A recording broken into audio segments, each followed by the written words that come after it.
Podcast is intended for mature audiences.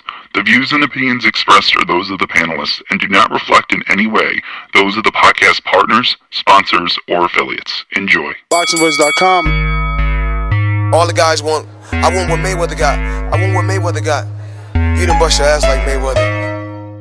I was trying to fight every fighter. I sacrificed a lot Productions to get to where I got to. What do you bring to the table? Let's get this on. Let's do it. Well, it's like this. Wait. All right, that's it. Hold on. Bernard, everybody calm down. Man, you know how these bitches is in the sport. Total disrespect. Kid has no class, no style at all. I sacrificed a lot.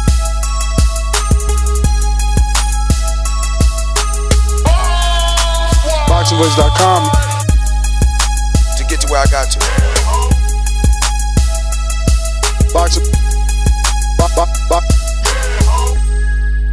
BoxingVoice.com.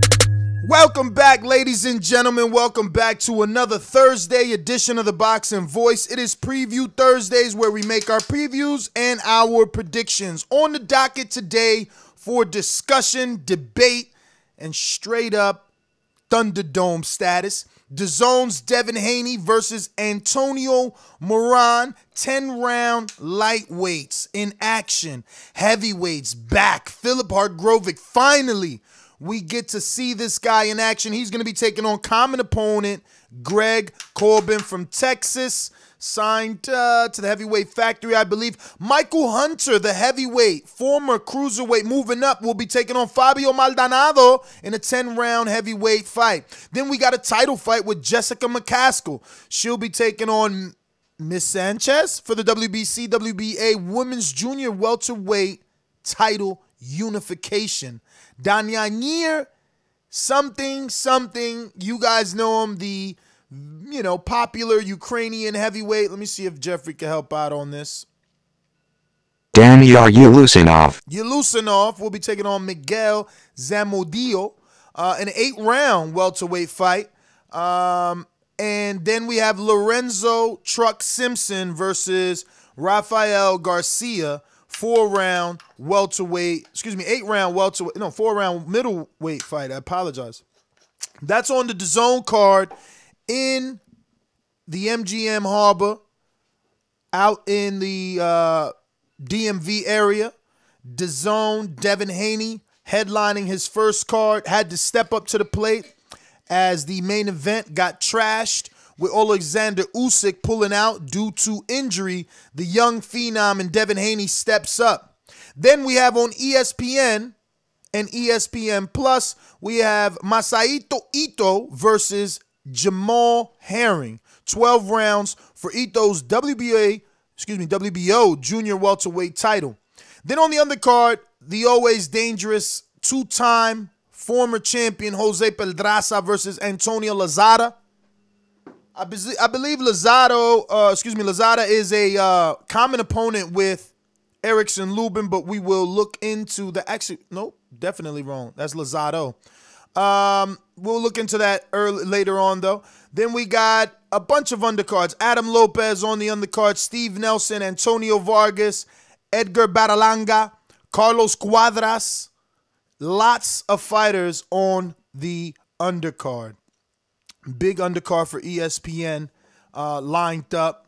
Then we have to discuss Fox Sports 1 card. Austin Trout, Terrell Gausha, 10-round junior middleweight. If you watched Fox on PBC and you watch their face-off, their little version of it, well, then you see that these two men mean business. It seems like it's going to be a good fight. Seems like Trout is focused, looking to make a statement out of this fight. Trout picked Gausha, so I want to see him look good. On the undercard, Cordell Booker from Connecticut, starting to make waves, starting to climb the ranks in the PBC, starting to get that TV time. Call him co-main event Booker. Will be taking on Wale Omotoso. Wale Omotoso is a known guy, common opponent with Jesse Vargas. Used to be signed with Top Rank, and he cut the ties.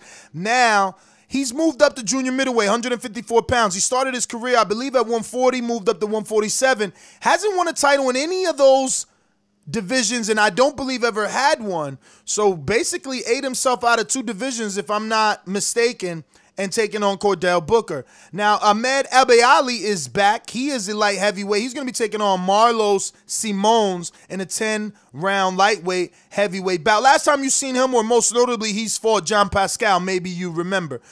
We got Amon Rashidi versus Alexander Centennial in a 4 or 6 round welterweight fight. Then we got Efe Apuchi, the brother of Efe Ajagba, and he's going to be taking on Earl Newman. If you watched our show earlier, we talked about Earl Newman, and Mike thought I was talking Earl Newman TMT. I'm talking Earl Newman Al Heyman, and here he is. He will be facing the cruiserweight Efe Apuchi. Now, you guys don't know Efe as good as you know the other Efe Ajagba, but believe me, I went to visit this guy at the gym. No joke. No joke, all right? Betting show Friday. Hopefully they got this on the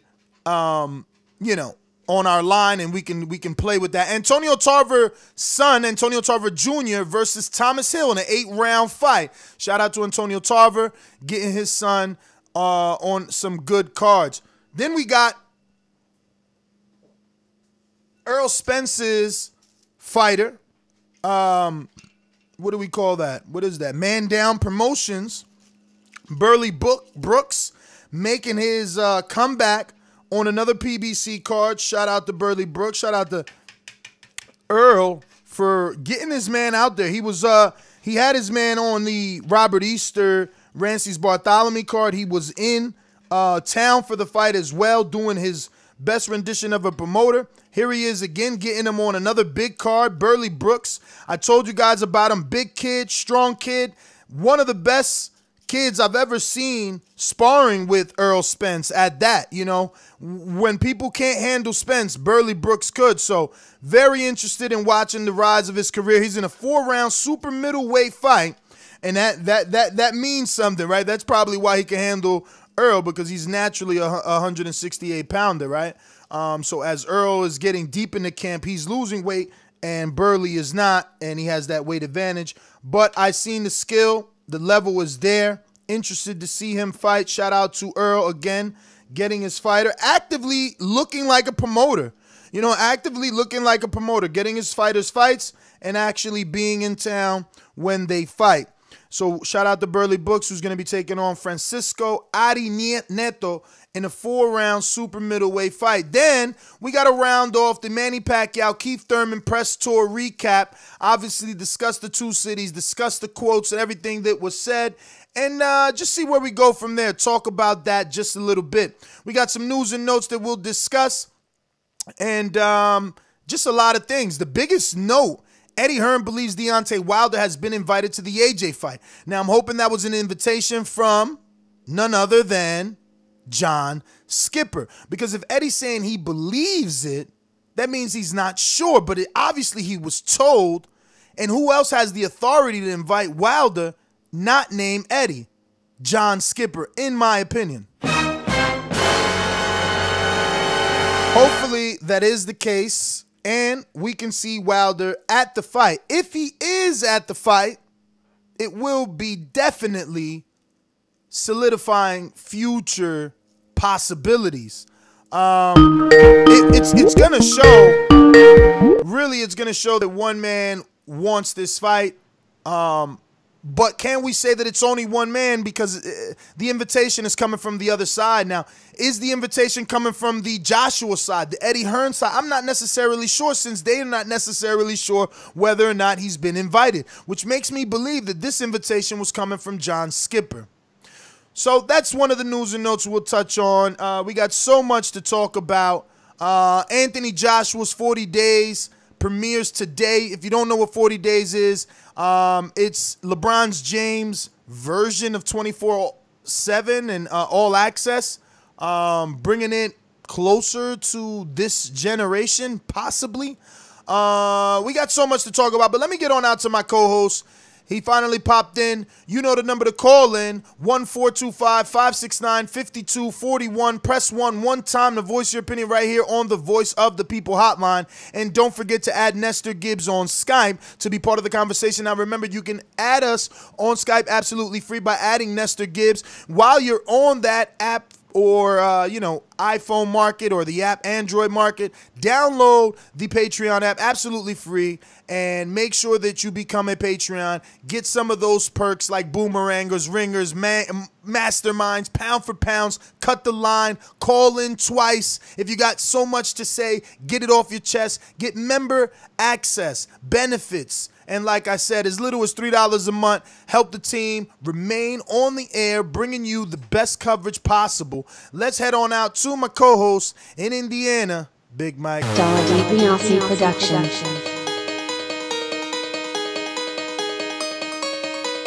I speak it, believe it, receive it. Speak it, believe it, receive it. BoxingVoice.com.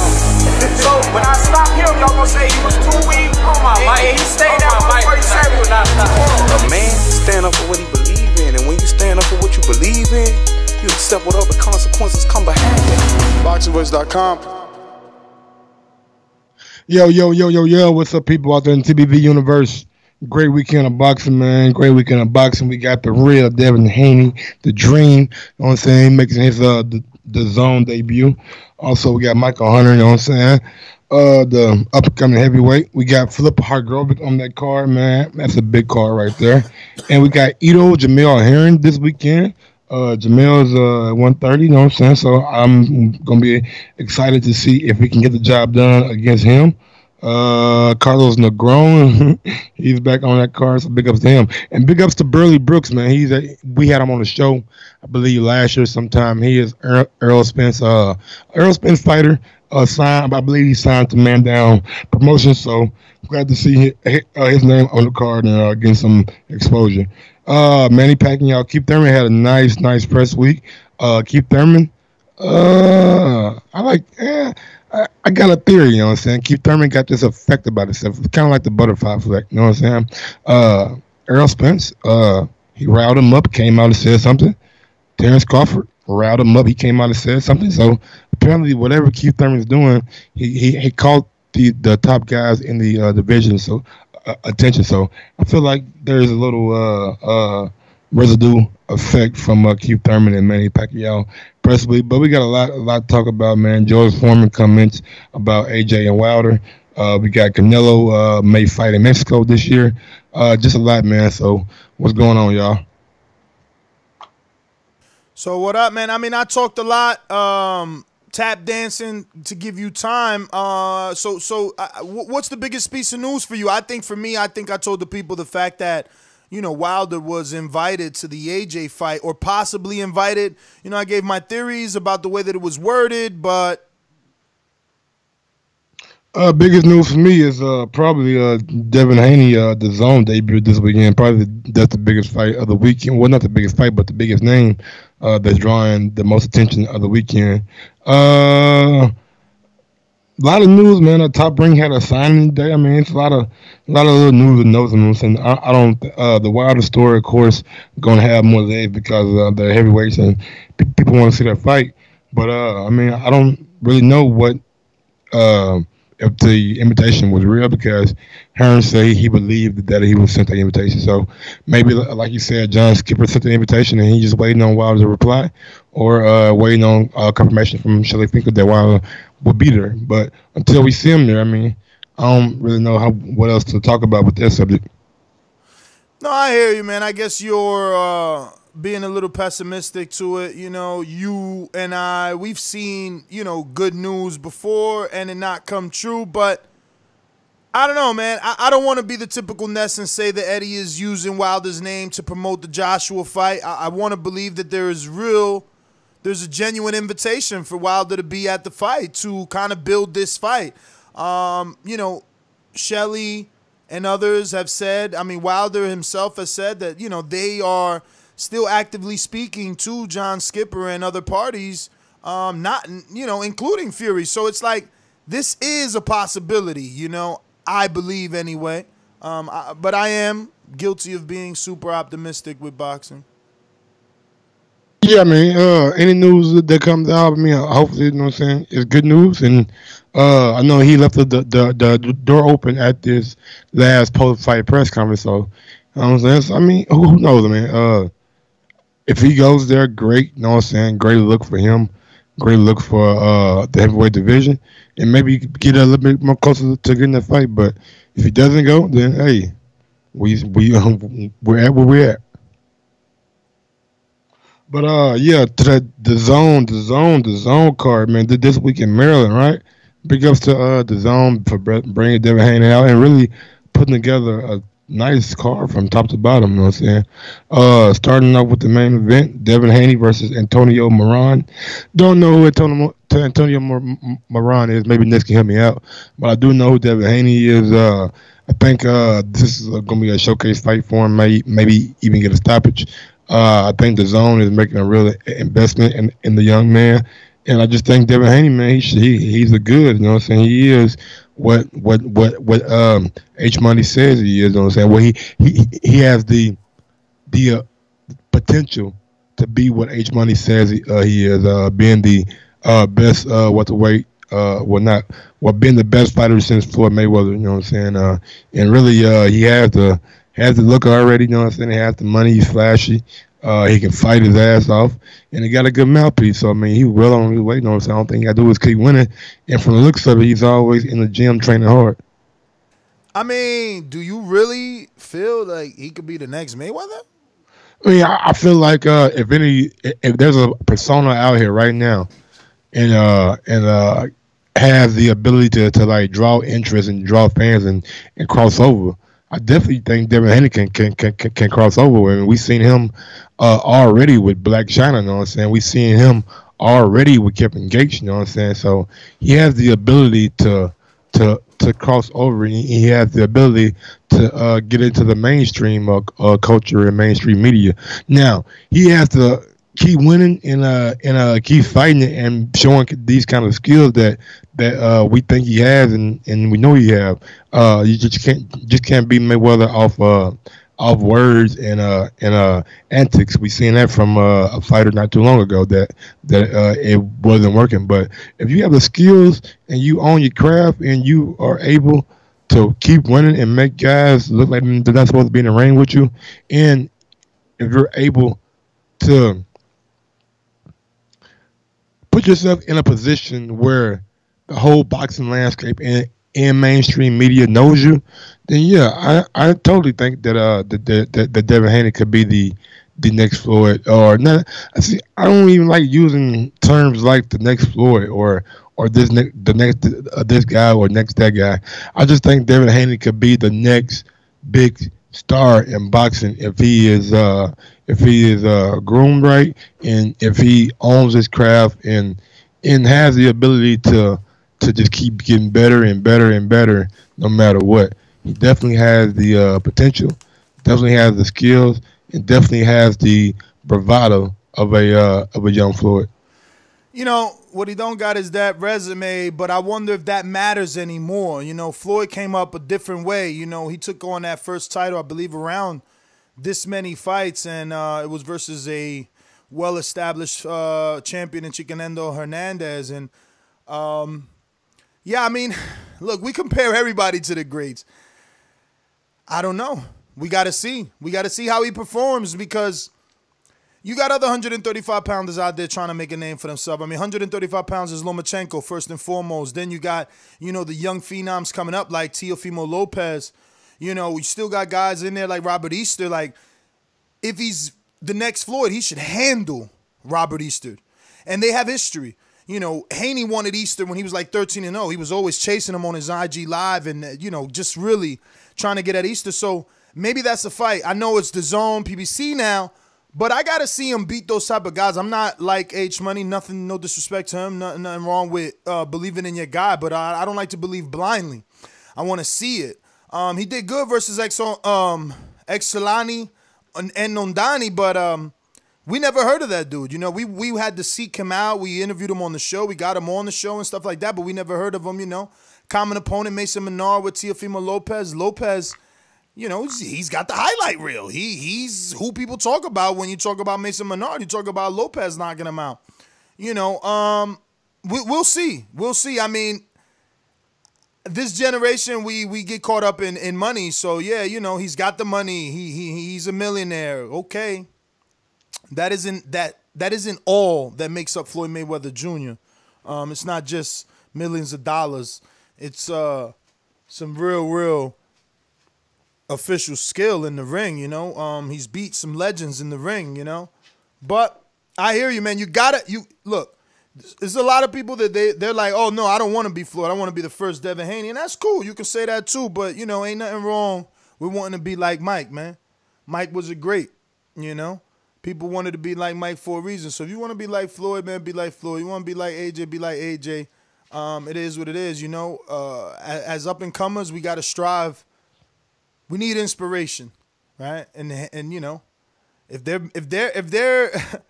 if they're comparing Haney to Floyd, I mean, it's got to be a confidence booster. Yeah, probably is a confidence booster, but I think Eddie Hearn probably said it best today. The young Devin Haney got every ingredient to be a global superstar, in my opinion. He has the look, has a smile, and up to this point, global? It seems like, You said global superstar. Yeah, global. I mean, don't you think you need something to be global? Like maybe, I don't know, a nemesis? That's why I said he has the potential to be a global superstar.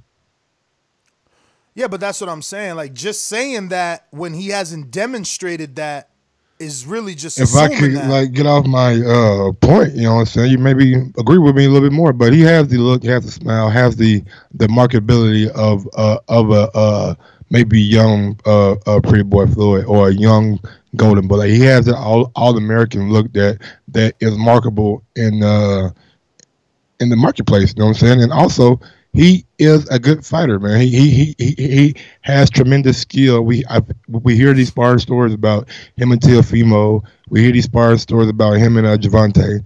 Never have I heard Devin Haney getting beat up or not been able to hold his own in a sparring. So in my end, I believe he sparred with. I disagree. I mean, there's always been conflicting arguments. He's always saying that he did someone dirty, and the other party's always saying that it ain't true. Okay, but they never said that they fucking did him dirty. That's what I'm saying. I never heard anybody come out. Teofimo told me differently. I got an interview with Teofimo in Philadelphia where he specifically says, yo, I feel like I fucked up. Me and my father let him run with that because they told us they wanted to build the fight up. So we let him run with the whole Spawn shit, but that nigga ain't never fucked me up in Spawn. We let him run with that to build the fight up, but now he talking out his mouth. He getting beside himself. That's Teofimo's energy, so I don't know what you talking about. Oh yeah, but even though what you just said, I didn't hear you say Teofimo said he fucked up Devin Haney in sparring. He beat him up, beat the shit out of him. I did not hear those words come out of your mouth. I never heard those words come out of Devin Haney's mouth either. I know, and that's what I'm saying. Anytime Devin Haney is in a sparring session. The only thing I said is that there's always been conflicting arguments. When someone says, or when not someone, when Haney says he beat up Ryan Garcia, Ryan says, bro, we sparred so many times, he knows I gave him that work certain days too. Same thing with all the other people. That's all I'm saying. To make it seem like he's beating these guys up in sparring and they not contesting it, in interviews, that would be misleading. In interviews, I didn't say that at all. In interviews, no one has admitted to being beat up by Devin Haney and Spawn. I never said that at all. I'm not saying that you did, Mike. I'm letting the listeners. Anytime anytime I hear any sparring stories about the Devin Haney, never hear him getting the best of. So I think he has the ability to compete at the highest level with whoever he's in the ring with, and has the ability to become that next superstar in boxing, you know what I'm saying? So I think he has the crossover appeal, already was seen with Black China, already been walked out by Kevin Gates. So apparently he has that crossover where even at 20 years old, the big stars know him. Kevin Gates is mainstream? Oh, shit. Anyway, man. I'm asking you. I didn't know he was mainstream. Like I didn't hear Yeah, many. you should definitely check it out the YouTube and see how many views he does. He's definitely mainstream. But yeah, Kevin Gates, I've been seeing with and Billboard is two different things. Like I know Spanish rappers that do 100 million views on YouTube, but they don't make it to Billboard. Just check it out, man. And like I said, with Black China, the whole thing, yeah, man, I think he definitely has the ability to be a global star, man, and the people can know him from everywhere, all walks of life.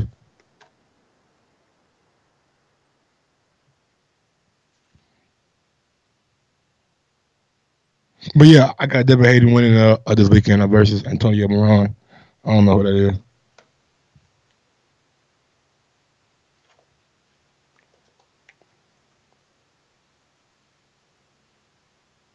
Says he's huge in the South. His streaming is through the roof. Isaiah went platinum. And all his singles for his album went either gold or platinum. Big ups Kevin Gates. He made it to the top 100 with 5 songs. 5 songs. Shout out Kevin Gates. Oh, no. Actually, it says 7. 7 songs in his lifetime made it to Billboard. Top 100? I didn't know that, so I didn't know. But I was just going off just the feel of the public and the feel of the people that I associate with, and sometimes the people that I... He pretty low on all these except for one called 2 Phones. I think I heard. I got 2 phones. Yeah. One for the plug, one for some shit like that, right? Yeah, I heard that one. I never heard Really, Really.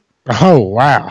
Never heard it, but it's only number 46 when it did reach Billboard. That's good. The other one was 17, which obviously why I heard it. I like Change Lanes. How that hook go? Ooh, been through a lot of pain in my life. I don't know. I'm just like, yo, is that girl too? Is she? I know. Oh, sure. Listen, hold on. I know she's been with Kim Kardashian. She's got a baby by this dude, got a baby by the other dude, but that still feels really urban, real hip hop. That don't feel mainstream. Like, yes, the Kardashian aspect of it, that's mainstream. That's white America. But has Black China is really mainstream culture now, bro? Okay. Hip hop influences everything. Everything. Everybody, you see news anchors trying to be hip by rapping goddamn the weather forecast or by rapping what's going on in the traffic. You know what I'm saying? You see politicians out here quoting goddamn hip hop lines. You know why? Hip hop is an influential art form, influential music, and has influential people in it. So I've always grew up in it, and maybe I'm blind to it, but I just think hip hop is mainstream culture. It is pop culture. Okay. So that's Mike's argument. So when we go to the calls, you guys know, if you have a conflicting argument, you know the number to call in, 1-425-569-5241. Press 1 time. Before we actually move on to the next, we have plenty of undercards that need to be discussed. First one in the co-main, Filip. We get to see him, bro. We get to see him live. And we get to see him versus Greg Corbin. I almost already forgot who Greg just lost to. Who was it? Charles Martin by DQ. He was hitting him in the nets the whole fight. No wonder he got this fight. I'm like, yo, how'd Martin beat him and he got this fight so he didn't get knocked out? We'll see, man. He's got that sparring partner mentality. I hate to say it. I went to see this guy live. I watched him work, but watching him in that Charles Martin fight, he's got that sparring partner's mentality. And I think Hrgovic is way more aggressive than Martin. And I can't wait to see it, honestly, bro. Hopefully he's everything that I think he is, He was actually ranked highly in the WBC, and he's not anymore. I don't know. We all know, obviously, after signing to Matchroom, he's highly ranked now in other sanctioning bodies. But yeah, man, I'm really interested in Filip. Mike? Yeah, man. So, also Michael Hunter. Oh, you back? Yeah. Before I had to do some short quick. Oh, yeah, man. Filip should get the victory, man. I think Greg Corbin has been brought in to lose. I think Filip should handle him relatively easy, maybe even possibly get a stoppage. Just depends on how Greg Corbin goes about this fight. If he wants to be in there, is he going to do some of those same tactics that we're doing with the low blows? But yeah, I think Philip, the heavy favorite, should definitely get a stoppage in this fight. Yo, Philip, I mean, this is what I'm saying about dudes, bro. And I get it. I get it because it's like the Canelo route. You know, Philip was highly ranked in the WBC. I had told you guys maybe like his fourth fight, he won that international WBC continental title from Amir Mansour. He must have vacated that. That shit is up for grabs versus somebody else in the heavyweight division now. And he's not even in the top 15 anymore of the heavyweight division WBC. But now he's ranked number 9 in the WBA and number 12 in the IBF. Like, that's crazy, bro. That's crazy. Like, you was on a track for that Wilder belt. You signed, and somehow your rankings are wiped and reassessed. Like, bro, boxing is crazy, bro. I mean, swear to God, it's not fair. It's like this morning we were talking about Crawford. We checked Formella, and the eliminator with Tonani is not even official no more. Like, these sanctioning bodies every day just do some new shit, bro. It's a little frustrating. It's kind of whack. I don't know if Philip didn't pay his fees, but that's crazy. But signing with Matchroom and being in a promotional deal with Eddie Hearn, I mean, it just only makes sense that you're funneled down the WBA and IBF route because who has that belt? Anthony Joshua. Yeah, and I mean, who needs opponents? If they can't fight Wilder, Anthony Joshua. But does it really make sense when we see Dillian White with Matchroom and he not getting those opportunities? He's highly ranked in the BC. He's highly ranked in the WBO. He's highly ranked and he can't get it. So, like, I don't know. I don't know. By having all these heavyweights, Matchroom ensures themselves maybe a little elimination style tournament. Maybe you will see Philip versus Michael Hunter.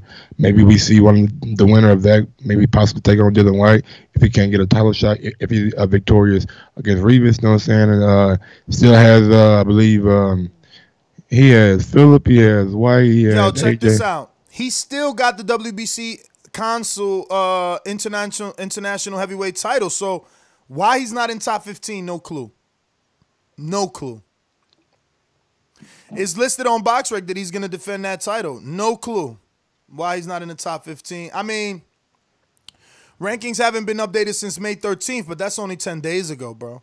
Yeah, that's not long ago. That's not long ago at all. But make sure you tune into DAZN, and if you don't have DAZN, use our link in the description box below. Get 1 month, not free. You got to sign up these days. Because DAZN is moving on up and they want your dough. But they're giving you good fights, and Filip Hrgovic is definitely one of those dudes.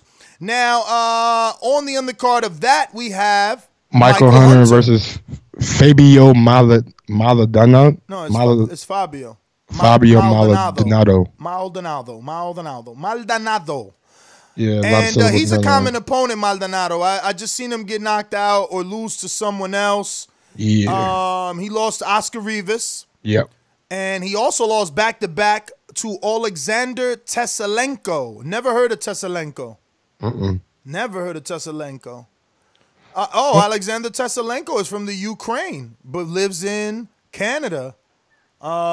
He's got Fabio Maldonado on his resume as a unanimous decision. He also got a decision over former, or not former, but frequent sparring partner of Deontay Wilder, Avery Gibson, but he got a decision versus him. I would have liked to see him get a knockout over that guy, but okay. That's about it from what I see. I don't know many of these dudes. Juan Goody, I never heard of him. I don't know. It really just seemed like a touch-up fight for Michael Hunter. He's getting that little matchroom first fight kind of thing. You know what I'm saying? You get him out the way with Fabio. He should be able to take it to knockout. He did stop Bacoli. He did stop Usmanov. So the knockout would be impressive, Mike, because Rivas, who's supposed to be a puncher, went a decision. Plus Teslenko is a puncher. He's 16-12, went the decision. So say no more and say it on Friday. Yeah, all right, man. Okay.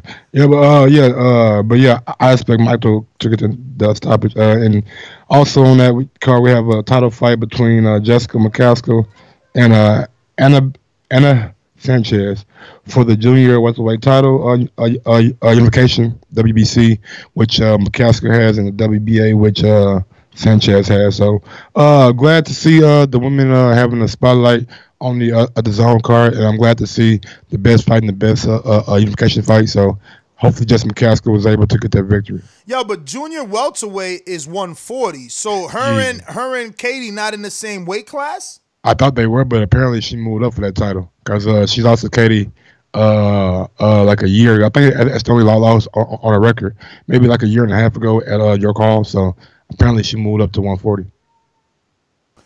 All right. Then we still have Daniyar Yeleussinov. Yeah, Daniyar Yeleussinov. He's supposed to be a heavily touted prospect on the way up, so we need to pay attention. He's an 8-rounder. And then you got Lorenzo Truck Simpson from the DMV area, also heavily touted or talked about, taking on Rafael Garcia in a 4-round middleweight fight. Check that out. Who's Lorenzo? Like, who's he signed with? I've heard that name, but I don't know. I want to say he's with Barry Hunter with Headbangers, but I could think be wrong. He is with Barry Hunter now. You're right. I could be wrong. I know Headbangers got a little promotion. I don't know. I could be wrong. But time to switch to someone that's familiar with Headbangers, that's trained there, family there. We're talking Masahito versus Jamel Herring. Jamel Herring will be going up for his first title shot, and he's going to be taking on Masahito. Credit to Top Rank, bringing this young man back after his departure from PBC. Many thought he was done, and here he is at a title shot. He's been looking his best.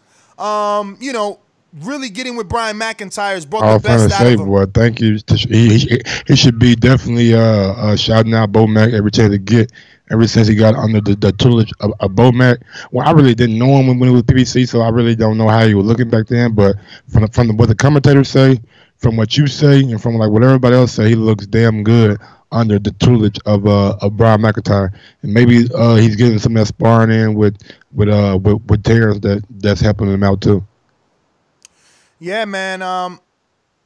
Shout out to the chat. Calvin Ford is the trainer of Lorenzo Truck Simpson.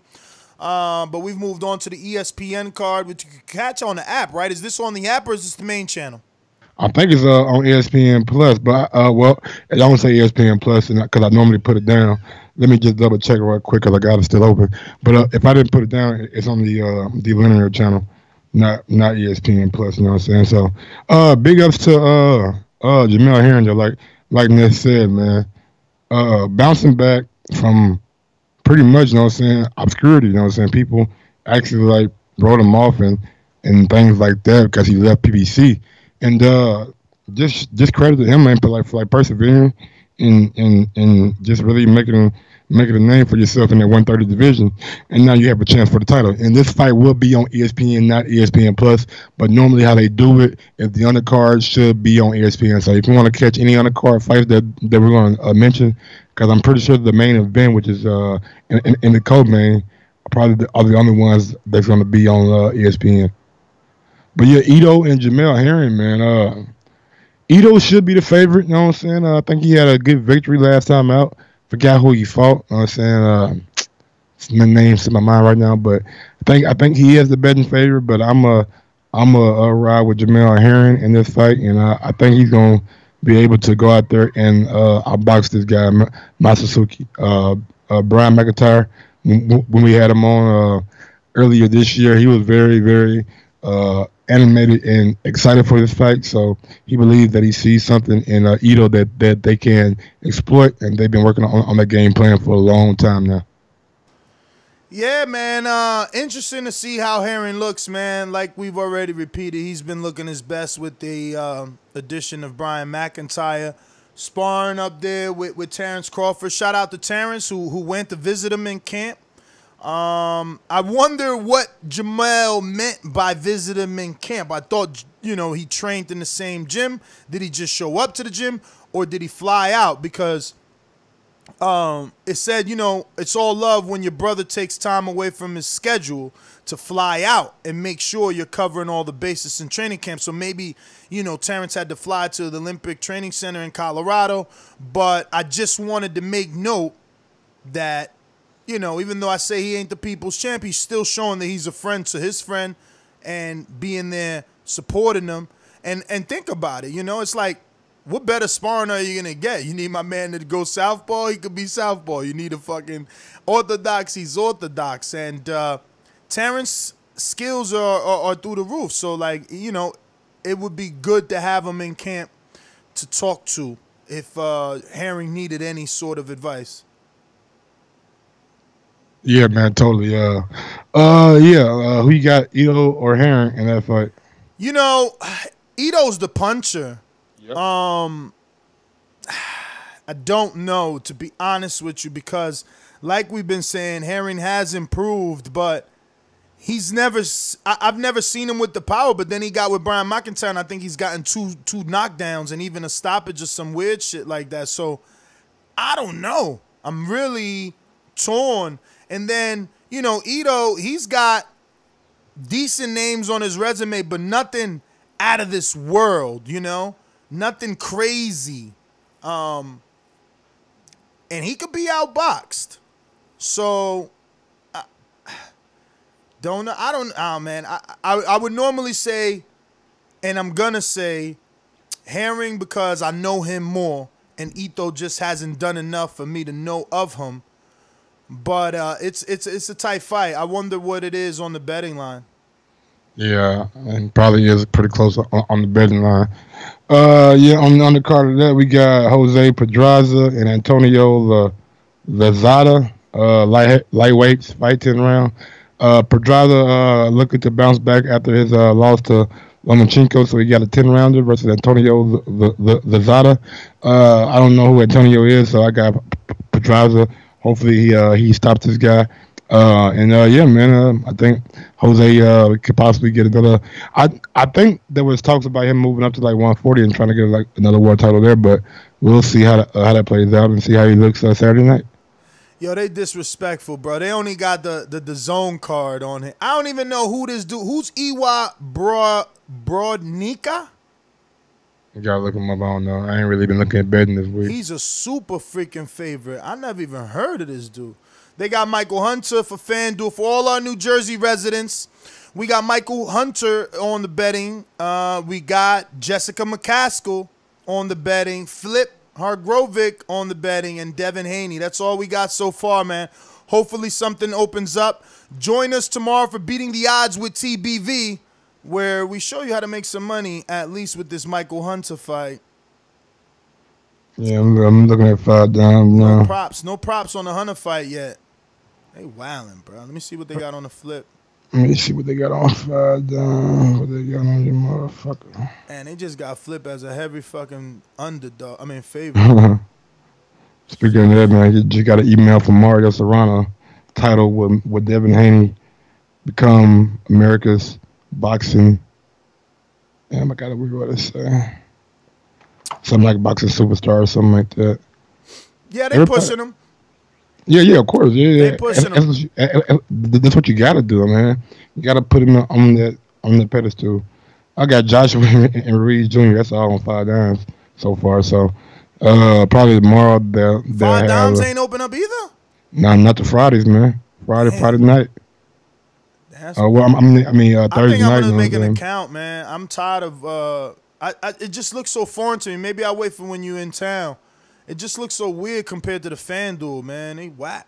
But anyway, Jose Pedraza, I'm going to take Pedraza. I'm going to take Herring. I never heard of Jeyvier Cintron, or is it Jeyvier Cintron? I have no idea. I don't know what that is. And he's fighting Koki Eto. You fighting another Ito? Another Ito, but spelled differently. E-T-O. Oh, yeah. Adam Lopez. And this is not the Adam Lopez from Texas. Oh, it's not? Nah, it's not Adam Lopez. Yeah, that's the only reason I put him on there, because I thought it was the dude from Texas, the one that Alan Lemon be talking about all the time, right? No. Alex Lemon, I don't think he talks about a Lopez. You sure? Somebody talks about a Lopez. I don't fucking know. I mean, it's 2 of them. So let's see here. Adam Lopez. So it's not this one, and this is the one from California. He's not it. So then This is another one. I bet you this one's this is Texas though, and that's not it either. I don't know what Adam Lopez that one is. Sheesh. I have no idea either, man. It's probably some new guy. All right. Well, what else we got? Steven Nelson. Yeah, so cold. Who's that? And that's his name, Steven So Cold Nelson.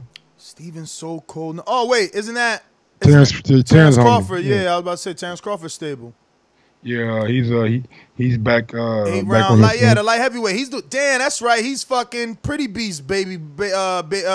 Pretty Beast. I'm about to say baby father, but I don't even know if that's true. But Pretty Beast's boyfriend.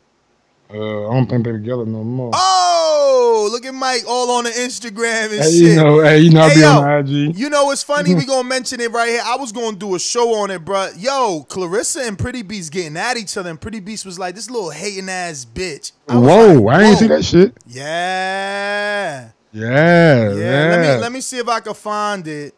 I don't know how I found it. Probably mad, nah, man. You know they both 9-0, but obviously Clarissa done more. Yeah. I mean, shit. What can you expect? I mean, it's boxing. Everybody's not gonna get along, but ain't Pretty Beast like way out of a weight class? Same weight class. Pretty Beast is a middleweight. Yeah, 160 or 168. I know 68 is super middleweight, but yeah, they right in and around, bro. I did not think Pretty Beast was that big. Mm-hmm. Okay, well, hey. Yeah, you might want to calm down though. Like, get your fights in. You know what I'm saying? Build yourself up. Give it a Lou. Make sure the thing is that you never know until you know. Like you need your opportunity. Yeah, of course. But I would want to see her. How many fights she got? I don't think she got that many fights. You know what I'm saying? So I want to see her just keep progressing. You know what I'm saying? Keep doing what you're doing. Stay with Luke. You know what I'm saying? Luke gonna move you in the right direction. And then you pounce for your maybe opportunity next year. But this year, just focus on being in the ring and getting that ring rust off and getting that craft down. You know what I'm saying? Because Clarissa, 2-time gold medalist who fights regularly. You know what I'm saying? You need to start fighting regularly before you. This is what you gotta do though, Mike. I know. Yeah. I totally agree. This is what you got to do, but at the same time, you got to do it in a strategic matter. You know what I'm saying? You can't just hop in the ring with Clarissa at the end of this year. I don't think. I would think you would stand more of a chance by getting your craft down this year, getting more fights in this year, and then next year, 2020, y'all make that big fight. You know what I'm saying? Make that big fight. So let me just go ahead and screen share this. Yeah, man. That's wild though, man. Her and Raquel going at. Check it out right here. So, Clarissa says, "Congrats. Which major belt you think you getting?" Ooh. Laughing out loud emoji. Ooh. 0 on my watch. And Miss Raquel Miller comes back and says, "All of them. Just wait on it because I promise you it's coming." Fist emoji. You know what I mean? Muscle flexing emoji. #watch. Clarissa come back and say, "Okay, honey boo boo, come get work when you ready. I'm gonna spank that ass. Music emoji. Then Raquel Miller came back and tweeted someone else who I don't know who is, and I never, decided to check, called Tony the Don. He says, "I love the motivation dick riding ass haters like you and Shields give me.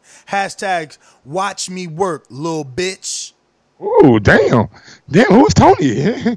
Tony might have the most sauce out of all of them. Yo, but damn, she looked fine as hell in that box rec pic. Who? What you mean, who? Tony? What? Yo, Miller, man. Miller. Yeah, man, yeah. That's gonna be, that's gonna tune people in because she's a pretty beast. Mm-hmm. That's gonna tune them in, bro. I'm telling you. Can she fight though? Well, she undefeated. She 9-0. 4 KOs. More power than Clarissa or the level of opposition. It could be, you could blame level of opposition.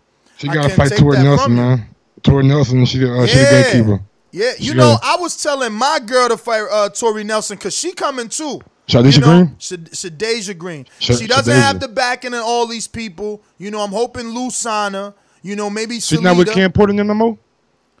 Nah, man. Yeah, man. Nah. God damn, son. Yo, you Google Raquel Miller, the first picture that Google put to the right. Bad. Let me screenshot this shit. Bad. Playing. Nigga, stop. Yo, you see that? Yeah, let me go lie. Yo. On Dynasty, Terrence Crawford and goddamn Jamel Herring and goddamn ring. You about to see it. Keep your eyes on it, man. Keep your eyes on the prize. Yeah, shout out to Pretty Beast, you know what I'm saying? Shout Let's out to go to her record. So we on her record now. So look, you know, she ain't really been in there with that level of opposition, but these people, like, some of these people got good, decent amount of fights. Nigga, arrest me, goddamn it. You know what I'm saying? Arrest the shit out of me. I thought there was guns on her side. You know what I'm saying? Gloves, my bad. I thought she was had like a Halloween outfit on or something. My bad. But she just got a knockout over this girl, Erin Toughhill. She definitely beat me up, yeah. Fuck it.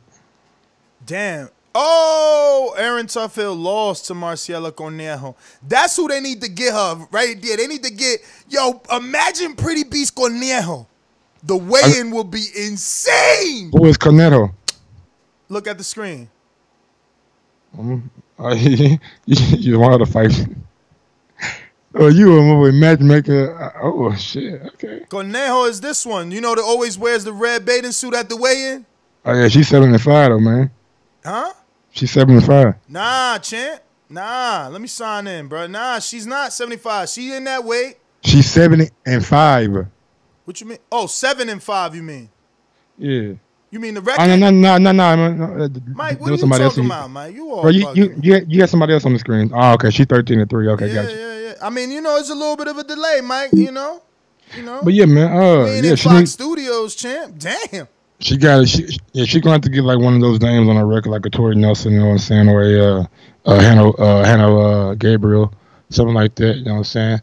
So yeah. I think Pretty Beast and of course will be a damn good fight.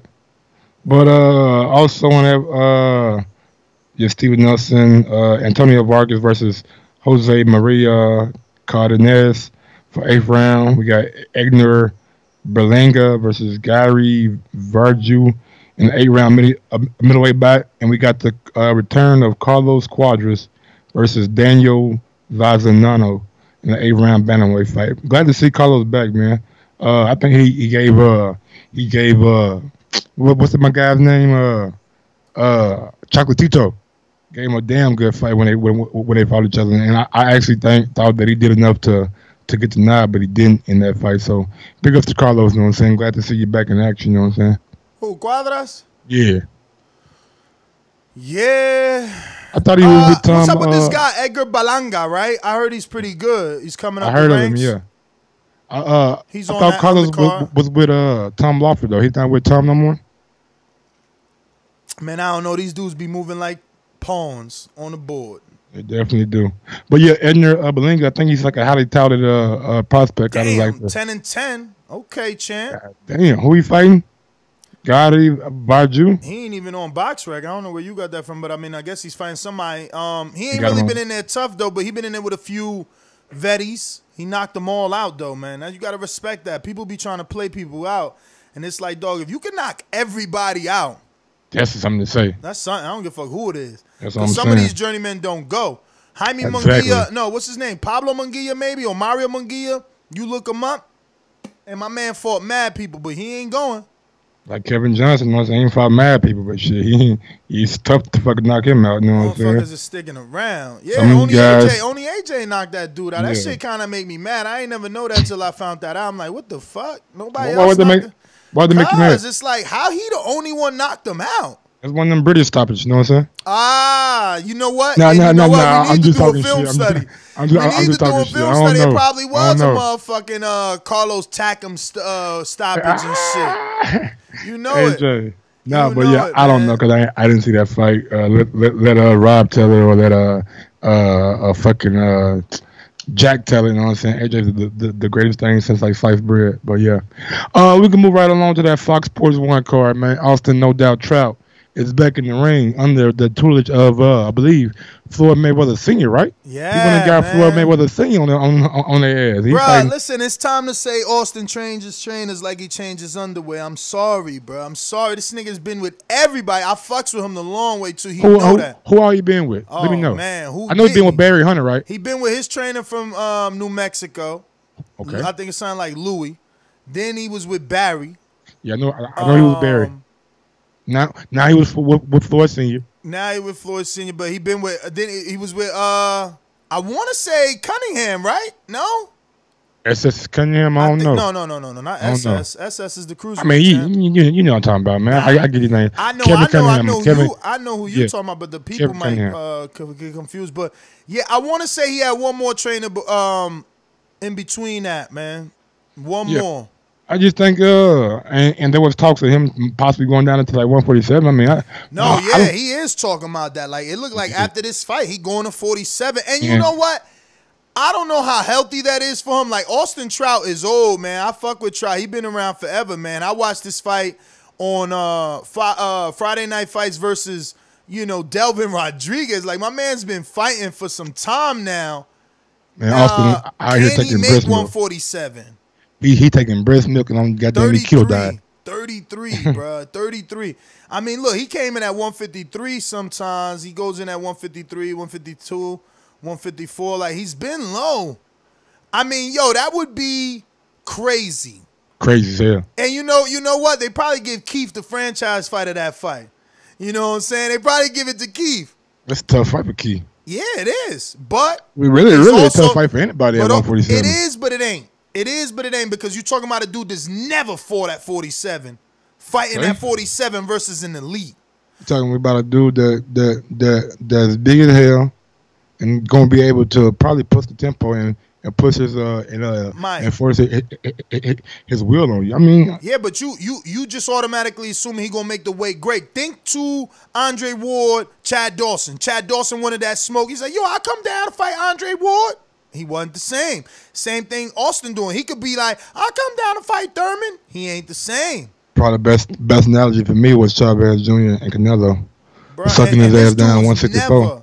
At least Chavez Jr. was that small. Once upon a time, he used to be 54. This dude never. Canelo at least fought at welterweight. This dude never fought at welterweight. Like, that's a bold statement at this age. That's a bold statement. Nigga, his second fight in his life was at 165. And then his seventh fight was 161. Like, we talking about a dude that's heavy. Yeah, it's tough, man. It's tough for him to do. He's smaller than other 54-pounders, but he's heavy. But speaking of other 54-pounders, we got Terrell Gausha going to be taking him on. Trout very confident in this fight. Very confident that he's going to get the win. Very confident that Gausha's not on his level. And rightfully so, man. Trout has been putting it in for quite some time. He's got a great resume. And to only have 5 losses with all the names that he's faced is crazy. Impressive, man. Impressive. Yeah, but you know what, though? It's crazy because all the names that he's faced, he's lost to, bro. But except Cotto. The Charlo fight was kind of, yeah, they all were competitive. They were all competitive, but it's like, bruh, he ain't had it's like y'all talk about Keith. Oh, Keith ain't had a knockout in 60. Well, then Trout ain't had a legitimate, top 10 win in a minute. Like, but I don't know when the last time we consider Austin Trout to be the top of the top before he fought Canelo, maybe. Yeah, when coming off of the Miguel Cotto fight, he went in there. He was the top. How long ago was that? Then 2013. Then Canelo beat him. So then we gave him a chance. Like, he gonna fight Laura. And that was back-to-back losses. Then he rebuilt. He fought Daniel Dawson, Luis Guerrera, Luis Galaza, Joey Hernandez. Then he fought Charlo. And it's like, damn, it was a good fight with Charlo. Charlo's a bigger man. We gave him another shot. And it's like, damn, why you find another big man in Jarrett Hurd? Back-to-back. Yeah. So he's been in tough, man. Like, it's just like this, though. He never been, outside of the Canelo fight, after that, he's never been like the guy like Keith Thurman was. So I think that's why fans give Keith Thurman that kind of shit or that kind of thing, because Keith Thurman was the guy, you know what I'm saying, and has every claim to be the guy at 147. But a lot of talk, and we just want to see you back that talk up. No different than anybody else in any division. When you start talking, things become more engaged, and we just want to see you back up what you say with action. What Wilder say? Service without you can't be great without applying action to your service. Action without service or service without action is just a waste of talent. So. I guess I'm gonna take Austin Trout. I think that no disrespect to Gaché, but I just felt like he's never been on the same level as none of the other Olympians that he was in the same crop with. This is his opportunity, again, every time Trout stepped it up outside of outside of Miguel Cotto, he didn't get the win. If Gaché's on the level of Allura, Canelo, Charlo, Hurd, both Charlos, then he's going to have to prove it Saturday night. He's going to have to get that win. We already seen that Gaché is not on the level of Allura. Yeah, but sometimes you rise to that occasion. Oh, yeah, because he faced and lost to Allura. Yeah, he fought Allura and lost to him before Lara fought the guy that he got a draw with for that WBA regular, I believe. But it's like this, man.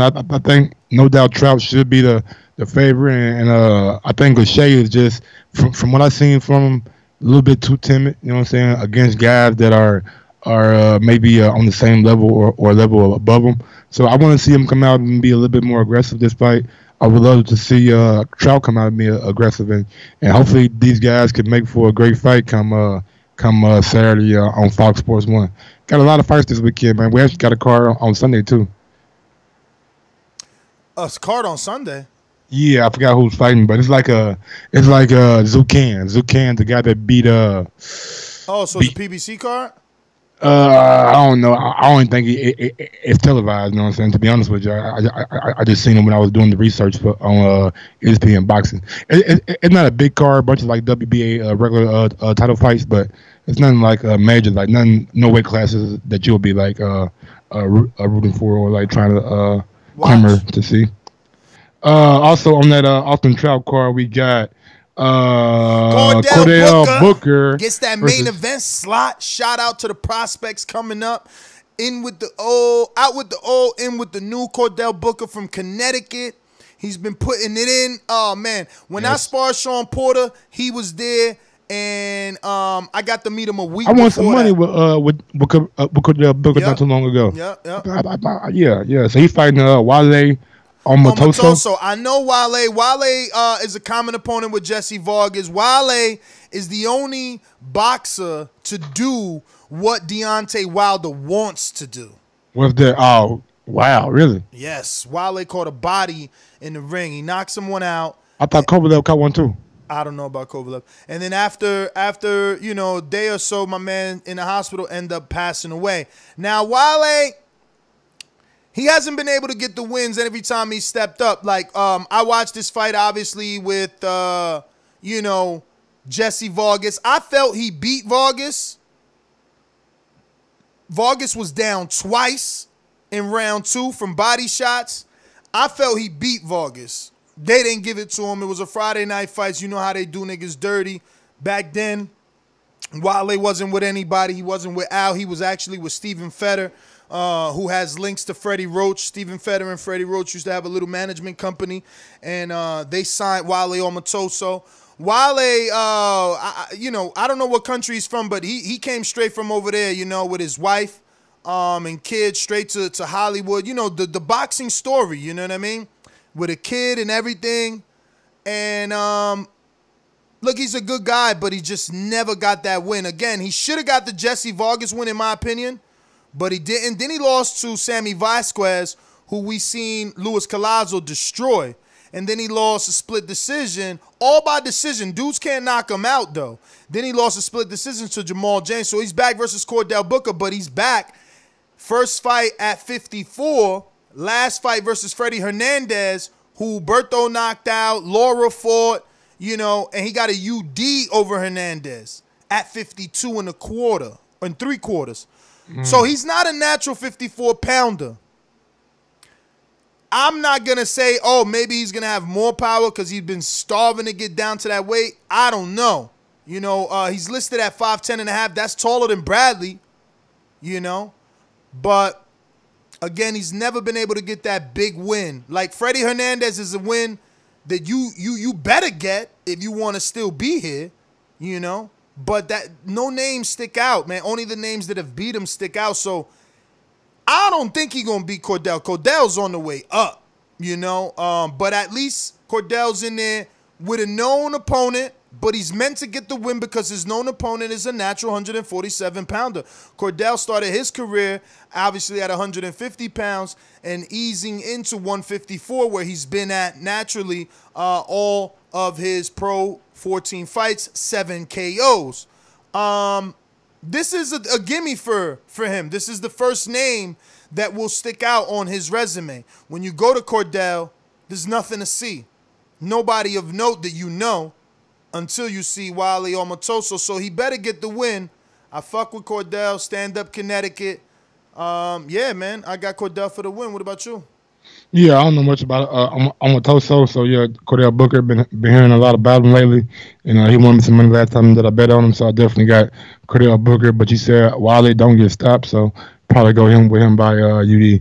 On the card we got Ahmed Abouali versus Marlos Samoz in a 10-round light heavyweight fight. Isn't Abouali the guy that we be hearing like a lot about? Or is that somebody else in a smaller weight class? No, Abouali, you last seen him versus John Pascal, or that's his most notable fight is John Pascal. Okay. Did he lose? I think he did lose, right? No. Didn't he win? Let me check. Maybe he got a draw, though. Yeah, but he's in a light heavyweight fight with Marlos Simons. I thought he was fighting Daniel Martz. What the fuck? I thought Daniel Martz was fighting somebody. That's Negron. I'm sorry. I'm sorry. Daniel Martz is a heavyweight now? Wasn't he always? Maybe I'm thinking about somebody else. Yeah, Abouali actually stopped. Oh, he stopped. Oh my God, Abouali lost to Pascal. That's what I thought. Yeah. You have to say Pascal was that was the upset right there when Pascal was like thinking about retirement. Then he came in and beat that boy ass. He's like, fuck it, I'm back now. I remember Abouali's last fight versus Alan Green. Alan Green. Yeah. Remember the old ass dude that he just he quit. Did you say dude was gonna go to distance or some shit? Yeah, he went to distance with motherfucking Ward, Alan Green, or he fought Ward. I don't remember if he went to. I watched the fight. Matter of fact, Alan Green was off 10 years. Yeah, man, he even had I think he even had colon cancer, bro. Like my man had to get his colon replaced and all that shit. That shit ain't no fun laughing matter, but yeah, man, I got to stop it on him. Also, we got Carlos Negron versus Daniel Martz, like Ness alluded to. Carlos Negron looking to bounce back off his loss to Dominic Brazil. Daniel Martz, don't know much about him. Yeah, he's always been a heavyweight, Martz. I mean, he lost to Luis Ortiz in 2017. He lost to Brian Jennings in 2017. He lost to Alexis Santos. I never even heard of him in 2016. So you're telling me he's coming in to win? No, he's coming in. He's coming in to give Carlos Negron. And this is what I like about Al. He's taking a page out of Eddie's book. Eddie's a little more upfront with it. He's better with this, actually. Yeah. I'm gonna just use he's better. Like Eddie brings these guys back in bigger opportunities. I thought Takim was gonna be on the card, but he got scrubbed from his card this week. I thought he was on the card. I don't know. I thought he was, crazy. but they're bringing him back. Versus a guy that he's supposed to get the win. Carlos Negron last seen losing to Luis Ortiz, right? No, to Dominic Brazil. So they're bringing him back, man. They're giving him an opportunity to keep making money and to get back in them rankings. And, I like that about Eddie Hearn. He does that. So I'm happy to see more promoters, advisors, whatever, doing that. Now, Negron lost to Dominic Brazil in 2018 of December. So he's just off that suspension. You got to be 90 days off when you get knocked out. He made it to the 9th round with Brazil of a 10-round fight. So, again, he's meant to beat Daniel Martz. And he's number 70 in the world, which is very low for a heavyweight. So, Negron he's got to work his way up. I mean, he came up with loss, though. Yeah, but damn, 70, kid? And now, look, they're going to do, he's right in front or under Azunu. Not Azunu. No, it is Azunu. and Jermaine Franklin are like right in front of him. Alexander Ustinov. Yo, how the fuck is Oliver McCall still ranked? Why? Who's he? How is he? Oliver McCall, like the old heavyweight? Yeah. Oh, shit. Maybe you got some fights in down in Tier 1 or some shit. His last fight was in 2018. He wildin', bro. Nigga Zab Judah fighting Cletus Felder, my nigga. Yeah. Is that off TV or that's the zone? I don't know if it's on TV or not, but I just say, I'm like, damn. I didn't know Zab was still fighting until Ron pointed out that he fought last year. Yeah, man. I mean, look, it's hard to stop fighting, bro. I see. Daniel Dubois is ranked number 54. This is just to give you, kind of know where things are at. Travis Kaufman is number 77. So, Negron, took a huge step back. He's not too far. Tom Schwartz is 57.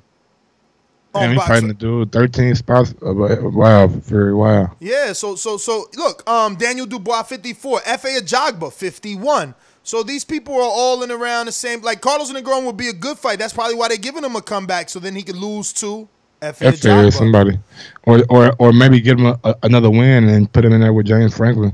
I mean, not James Franklin, because that's not Al's investment. If anything, he'll put him in there with an F.A. or Al Heyman advised fighter. James Franklin's a Dimitri Salita dude. That's true. Also on that card, we got Amon Rashidi. Never heard of him. Who is that? His name looked familiar. That's not really about putting him in there. Alexander Centrino in a 4 or 6 round welterweight fight. We got F.A. Apochi versus Earl Newman in a 8 round cruiserweight fight. Earl Newman at cruiserweight now? That's the Earl Newman I tried to tell you. You like, yo, TMT, no. This is the Arliano Sosa. Okay. And, bruh, let me tell you, he's here to lose. Y'all don't know F.A. Apucci because y'all only know F.A. Ajagba, but be prepared to be amazed by Apucci. Apucci is the cruiserweight. He's a self-proclaimed brother. I'm going to say they not real brothers. I'm going to say they just came up in the same hood in Nigeria. He's the one that actually gave F.A. Ajagba the idea to box. F.A. wasn't in boxing. Apucci was boxing first, and he was approached by F.A. F.A. like, yeah, man, let's do this. We could do this. Here they are doing it. They both managed by Shelly Finkel. They both signed by Al Heyman, and they both trained by Ronnie Shields. So be prepared to be wild because the dude's a big-ass puncher. He just ain't get that, TV time like the heavyweight because the heavyweight's the heavyweight. But F.A. Apucci is 7-0 with 7 KOs. And, this is the first step up right here. Earl Newman is the biggest name on his resume. So let's see what he does. But I'll tell you this. Earl Newman is 10-1 with 1 draw. F.A. Apucci is showing his brother how to step up. Mm-hmm. Ajagba is not moving this fast. Amir Mansour not that fast? Nah, champ. Amir Mansour is almost 50 years old on the way out. Still a name. Name don't mean shit when Earl Newman still is alive. His heart is pumping. Yeah, definitely alive, dog. You know what I'm saying? But it's a strategic pick. Newman coming off a draw to Paul Parker, and then a unanimous decision lost to Lionel Thompson of TMT. So it's the right time. And Newman just doesn't let his hands go. He's a little gun shy. I've watched him spar Machine Gun Tapia, Keith Tapia. I've been in the gym with him numerous times. Bro, I don't even know where he's been at, to be real. Like, when I was going to the gym, he wasn't there when Arliano was there. When Big Baby was popping, and he was before he got the AJ fight, like, and he was building his brand for the whole fucking, I don't know, the Chicago fight with Adamic and then the other fight with Bagdondinu. Like, my man wasn't in the gym. Where was he at? I don't know. The only reason I know F.A. Apucci is he gave me a follow on IG, so I've been tuned in to him ever since. And like you said, man, he seems to be a big-time puncher. You know what I'm saying? Listen, seems like, just think about it like this, Mike. Shelly got rid of Danny Garcia. And that's what I was going to get to. And Jamal Charlo. Yeah. If Shelly got you, man, like Shelly, I don't even know if Shelly having 3 fighters. He got rid of Danny and Jamel. Not he got rid of everybody else. He got rid of everybody besides Wilder and them 2 other dudes. Not to say that he didn't get rid of at least 100, but those are big names that I remember. Obviously, there's a list of people that he got rid of. And he still works with Vladimir if Vladimir's going to come back. You know what I'm saying? He's still that Vladimir guy, too. But, if Shelly shows an interest in you and thinks that you're worth being signed, that speaks a volume because of the people that he let go. I don't know if it was strategic or something like that, but them are some names. And for him to keep you around, man, he really probably thinks the world of you. So save money this weekend at the bet Apucci by knockout. Also on that, we got a couple more fights on the undercard that I thought were notable. Antonio Tarver Jr. will face Thomas Hill in an 8-round fight. Shout out to Al. You know this is an Al thing. Antonio Tarver tested positive numerous times. He's had a good career, but it's been up and down. His son tested positive numerous times? Dog, I didn't say junior. Pay attention, champ. Oh, okay. I'm like, shout out to Al Heyman, I said, because, Antonio Tarver tested positive a few times. He's had a career that's been up and down. Most notable wins, obviously, Roy Jones Jr., but I remember he moved up to cruiserweight or heavyweight, tested positive with Latif Kayo. He was a great announcer, then tested positive again. Tested positive. Okay. He was announcing why he was still fighting. Okay. Kind of not even fighting. Like, the dude was such a good announcer, he ended up getting another fight, bro. Like, he was good for TV. And he fucked that up. And, he's had his Tyrese moments, I want to believe. You know what I mean? Like, his breakdowns on social media and all type of shit. A lot of shit talking. But Al still stays with him, and he's giving his son an opportunity. You got to imagine this came like, yo, Al, man, could you get my son on the card the same way? Wilder said, could you get my brother on the card the same way? And it's... Same what Earl's doing with the very next fight with Burley Books, exactly. Yeah. It's just good, man. For me, again, this is the only sport I watch. Yeah, man. You gotta give Al it's not even about giving Al credit. I'm just saying, for me, this is the only sport I watch. This is the only sport I watch. So it's just beautiful to see that a guy like Tarver could continue to still, have opportunities and make opportunities for his family. The Magic Man. Because we're gonna watch this kid. He's in an 8-rounder. My nigga, is his name alone. Like, that's the reason. Like, I was getting clowned by on FaceTime by Ron and Javi. And y'all, you gonna put fucking? Well, what has he done, bro? It don't matter what he done. It's the name. It's just like Chris Eubank Jr. or Julio Cesar Chavez Jr. And if there's a Floyd Mayweather Jr., he gonna be, the third. Like, we gonna be talking about him. That's just the way it goes. Look, Manny Pacquiao's fucking son, first amateur fight got streamed. Coverage. It got streamed in coverage because it's Manny Pacquiao's son.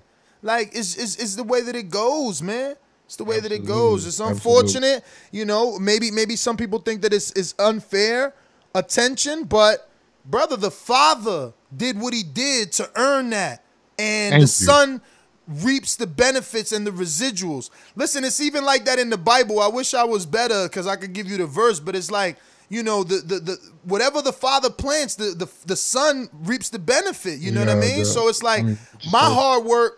My son got a better life than me. That's just the way it was. I went through hell and jail. Motherfucker. He going to college. He's in college. I'm grateful. So like, that's all you want for your son anyway. It's for him to have a better life than you. So Tarver is doing that, and Tarver's a good trainer. I was in Florida with Tarver. I've seen his son. I know his son. I watched his son work. His son was on the Keith Thurman undercard in Tampa when he fought Luis Collazo, man. Wow, his son been a pro that long? Yeah. I didn't know that. Yeah. I thought his son he should have been on that undercard because he was even in that media day. I remember like yesterday. Okay, because I just go out like what I see on like IG. I'm on IG like a lot. So I've been seeing like Tarver trainers because I follow Antonio Tarver. I've been seeing him like doing a lot of work with his son. You know what I'm saying, like just showing him little key points. You know what I'm saying, little subtle adjustments that he can use. And I'm just excited to see him for the first time because this would be my first time seeing Antonio Tarver Jr. I just want to see how he moves, how he fights, you know what I'm saying, what kind of power he got, what kind of fighter is he? Is he a boxer puncher? Is he a pressure fighter? Is he a counter puncher? You know what I'm saying? I just want to see what he is and if he's going to have that ability to move up and like from my eye test, you know what I'm saying? Because sometimes I got to see you fight more than once just to gauge you. You know It's what a I'm lot saying? of pressure on these juniors, though, man. You know, I Absolutely. hope that he can live up to the name, live up to the lights, because there's a lot of pressure on him. A lot of pressure, you know. Look, we for the haven't even most part, seen Marcellus Wilder, bruh. Yeah, like, but I mean, like we went to camp, we ain't see him. He fought up here, we ain't see him. Like, bruh, it's not easy. You know, people a lot of take pressure shit on you, different. man. People take shit different. So, you know, hopefully Antonio Tarver's son can rise and live in that moment. Not only rise to the occasion, but live in that moment. I want to see who this Thomas Hill Jr. is. Or no, Thomas Hill, is it? Let me see if it's even on BoxRec. Is this fight on BoxRec? Because you know how they are, man. Yeah, I don't know who Thomas Hill is. Hopefully, I think he's probably just a guy that they bring it in. Nah, I mean, not that much of a guy. He's 8-2, and this is what I'm saying. Oh, shit! Motherfucker. You see what the... Yo, I remember people clown me for using BoxRec. Holy shit, bruh. Now we got to watch this fight. I hope they streaming this shit. Check this screen shit. Yo, y'all don't know who this is? I'm waiting for it to pop up. Thomas Hill. Look at this dude, y'all. He gets that work too. Let me tell you. He lost twice to Madman from the Contender. I don't know who Lucius Johnson is though. This damn 3-0. How you lose to a 3-0 dude? I hear you. And then he came back from that 3-0 from an 0-2 dude, but then he got the win over 17-3. All right, so here's the story. This is an Earl Spence guy. Not promoted by sparring partner, in the gym with Derek James in Texas, but also heavily in the gym of TMT. Spars with everybody. Everybody. This is crazy. He's tall as fuck too, 6'1", man. Let me see Antonio Tarver Jr. How tall is he? They ain't even got no height on Champ. He coming in as a sleeper, no height, nothing.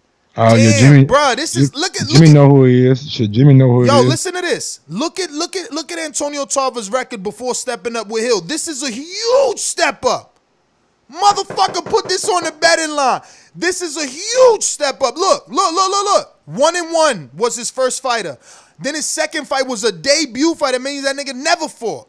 That's why you're plus 200. Then the third fight was a 9-11, which that's a decent.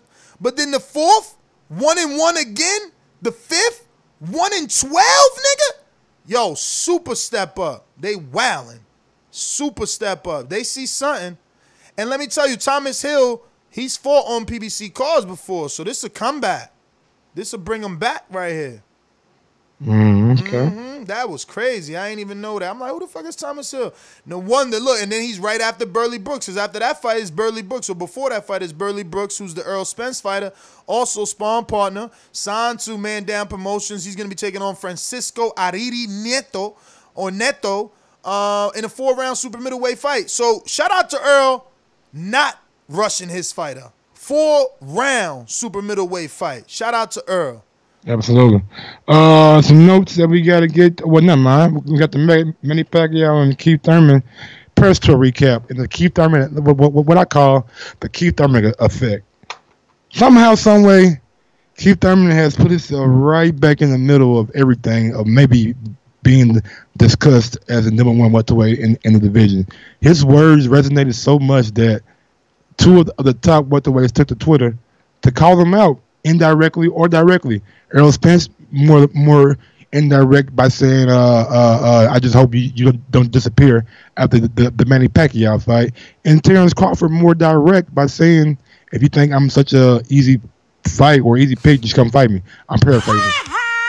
So that led to me to believe Keith Thurman is a damn good talker, man. He strikes a chord with guys, you know what I'm saying? He maybe gets under these guys' skin. Didn't I tell you he was the best talker in the welterweight division? Didn't I say that? You have your chance to speak. But then I say that, though. That's all. I don't want to speak. I just want to say that. All right. And, yeah, I was kind of hesitant to like give him any props, but he definitely came back in this media tour and this press tour and really said some things that had people talking. Says he want to stop goddamn Manny Pacquiao's career. He want to take him out. He want to take him out like Manny did Oscar. You know what I'm saying? He want to take him to the pasture and put him down.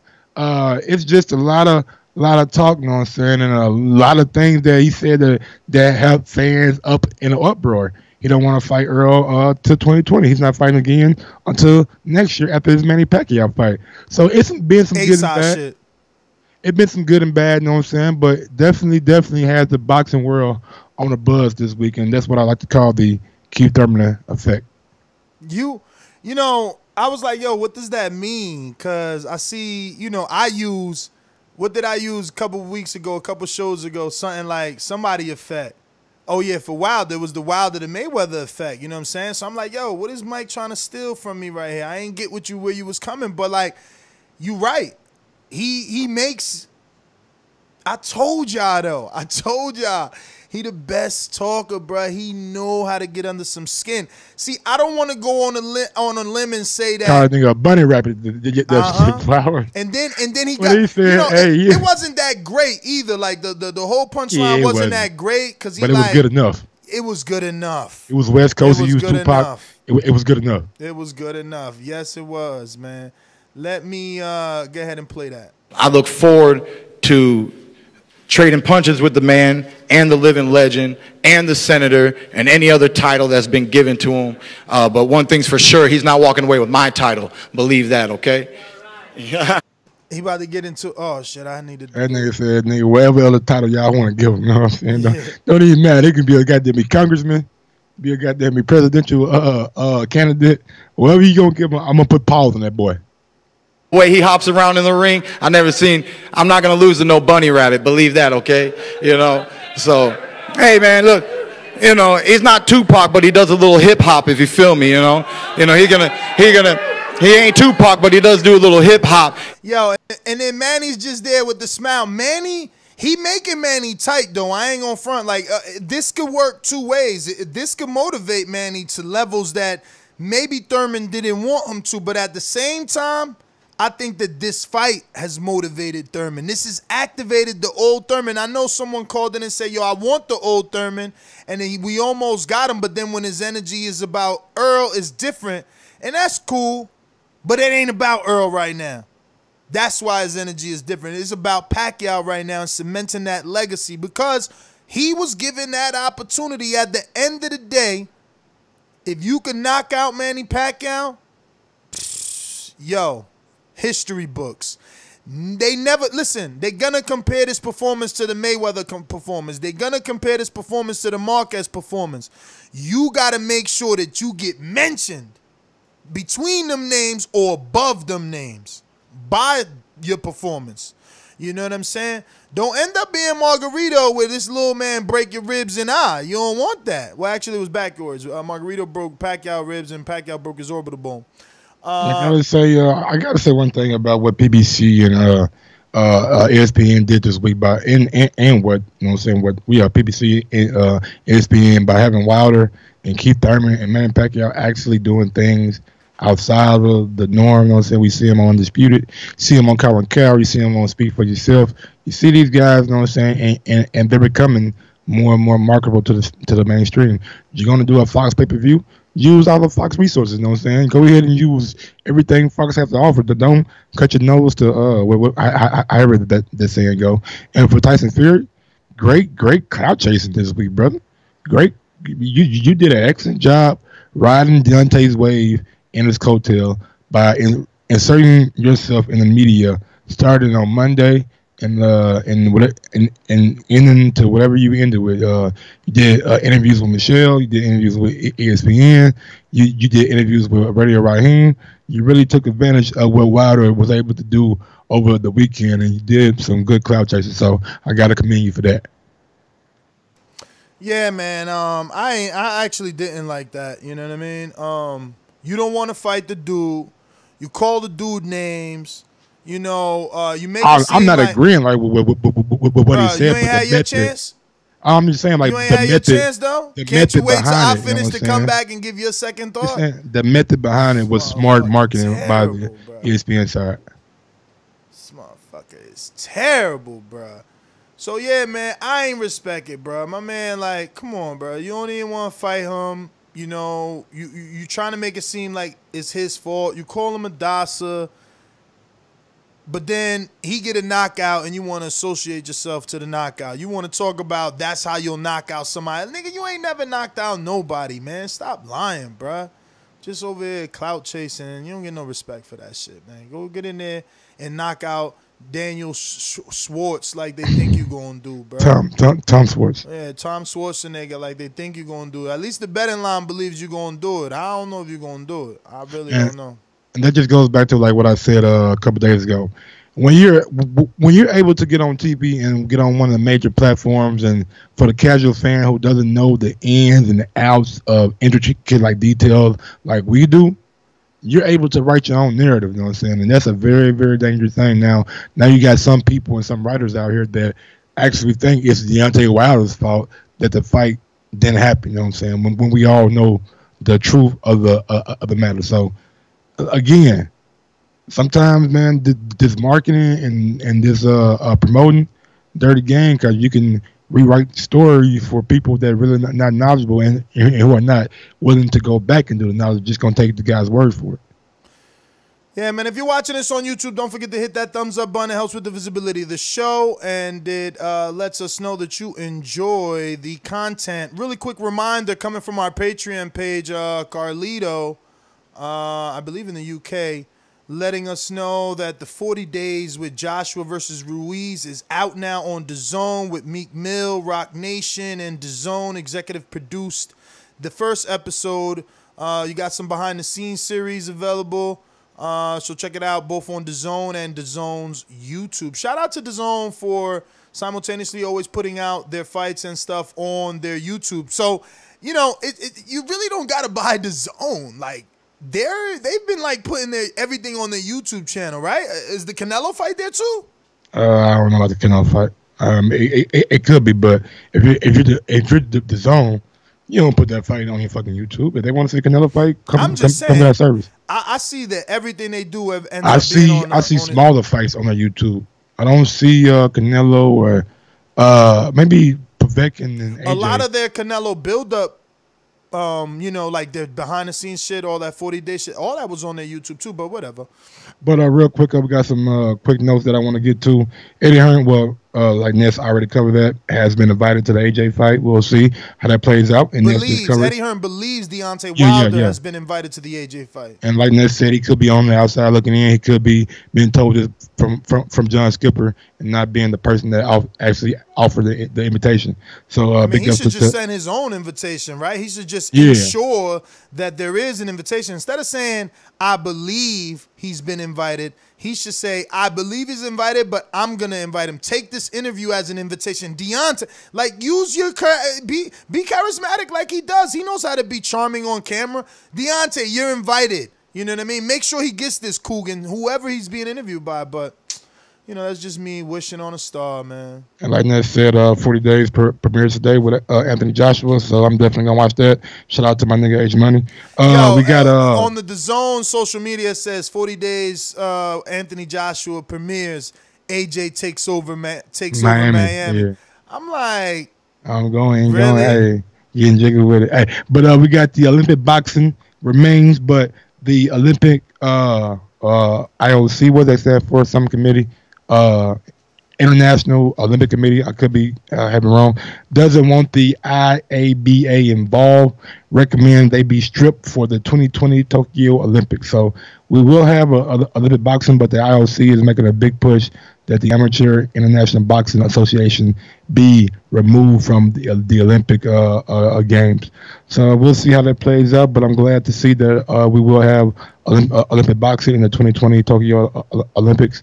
Also, Jamie McGee is training with Eric Morales down in Mexico, you know what I'm saying, getting some work in. I don't know if they're sparring.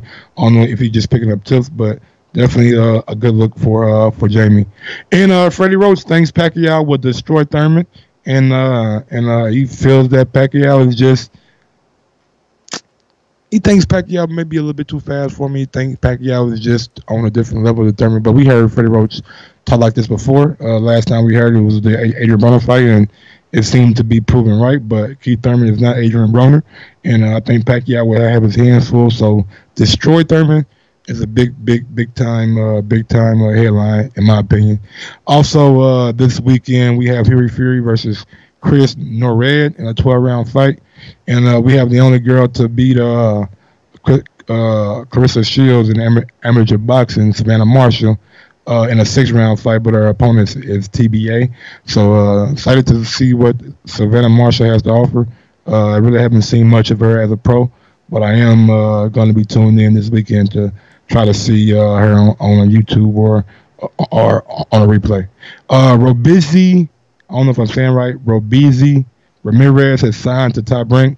If y'all remember him, he's the guy that actually beat Shakur Stevenson in the Olympics, you know what I'm saying, that eliminated him, and he's a 2-time Olympic gold medalist. So big signing for Top Rank. I don't know how they're going to move this guy. Is they going to move him like Lomachenko? Is he going to be moved fast? You know what I'm saying? Is he going to be rushed up, or are they going to slow grind him since he's is he defecting? Do they got to defect anymore from Cuba?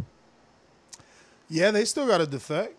Oh, okay, so I mean, you know what? Now I think like the law passed, I don't right? know. Yeah, I think that. Yeah, I could don't be know, wrong, man. Don't get me to lie. I don't want to start, you know, because I don't want nobody mad at me for being something I don't know. But I think there was something that passed where people can like leave and go freely. We got Matt Korbov demands an investigation on the Alun draw. He's not happy with that. Kownacki and Areola and Brown and Pascal is heading for the Barclays on 3rd. So it's January, February, March, April, May. Yeah, I told you I was August. So August 3rd, man. The Barclays Center will be jumping with Kownacki and Areola and Pascal and Brown. Can Brown knock out Pascal? I can't believe they couldn't find something better. Like Areola is for LA, right? Kownacki is for Barclays though. He's the seller. Yeah, but that's the point. But that's the point. But why not help Kownacki by getting something remotely close to New York, right? Because you want Travis Kaufman, Philadelphia. Brian Jennings, Philadelphia. I think they think Kownacki is a big enough star, and they're gonna test him out to see how big of a star he really is. See how many people that shit is dumb, man. It's better to do. Look. Earl and Mikey in Texas was a recipe for great numbers. So why not always do 2 combinations? Like, oh no, let's test this guy. Let's put all the weight on one man's shoulders. Nah, man. They need to get smarter. Man. You got a Hispanic demographic up in the tri-state area, right? We do, but I mean, are you capitalizing by bringing a Mexican, or are you capitalizing by bringing a Puerto Rican? You got to roll the dice and see. No, that's what I'm saying. Mike, boxing is proven to you. Why you think Cotto was a star in Madison Square? You name the last Mexican star come out of New York City.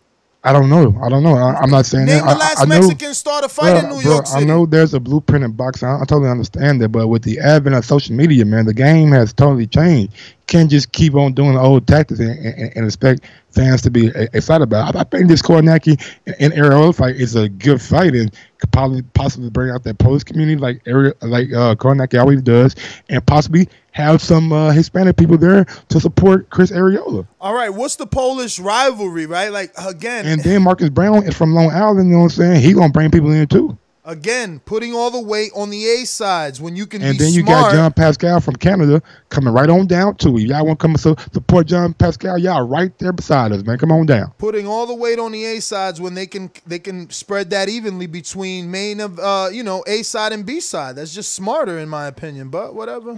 Also, Paulie Maldonado says he's going to put Artem Lobov in a motherfucking coma.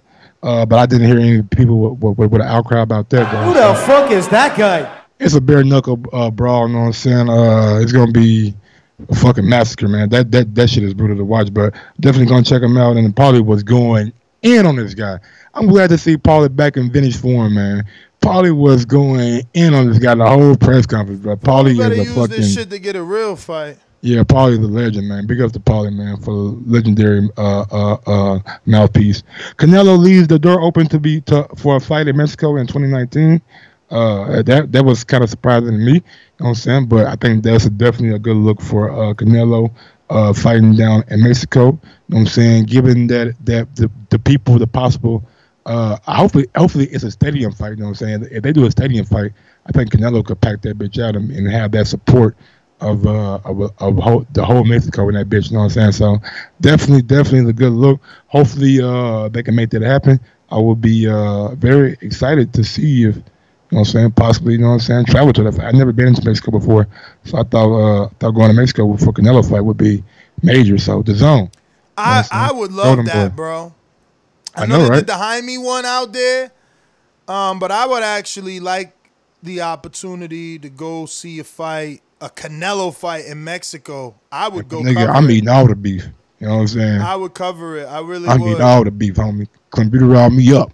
I almost was going to go to the Jaime one. I mean, was it Brandon Rios? But then it was like, yo, Humberto Soto, nah. But I was almost going to go.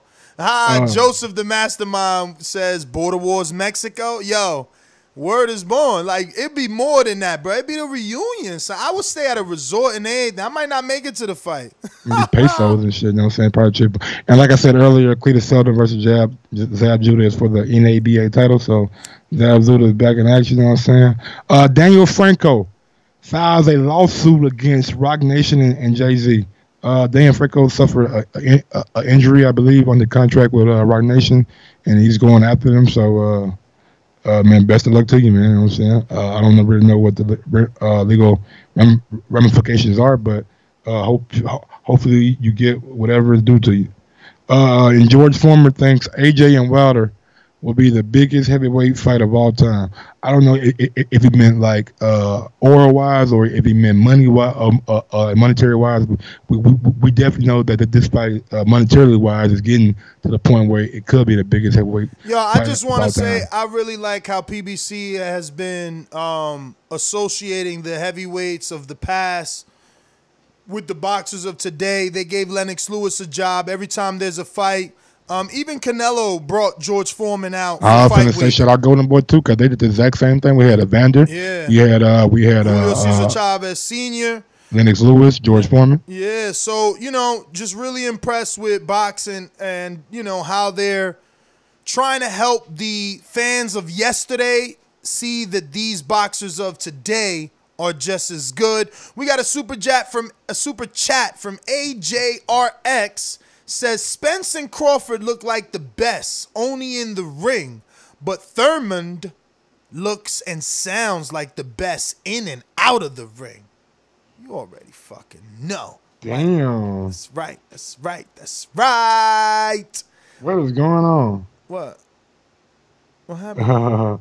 What's going on, man? Some shit on Twitter, man. What happened on Twitter? Some boxing beef? Yeah. Who's beefing? And while he does that, we got another super chat from Tank Commander Zulu. Shout out, Tank Commander. He says, we can't forget what Thurman has done in the division, brothers. Now, we can't forget it. And obviously, Thurman sees it. See, his fans, they pay for super chats. Where the Crawford fans at, man? They don't want to make their name known.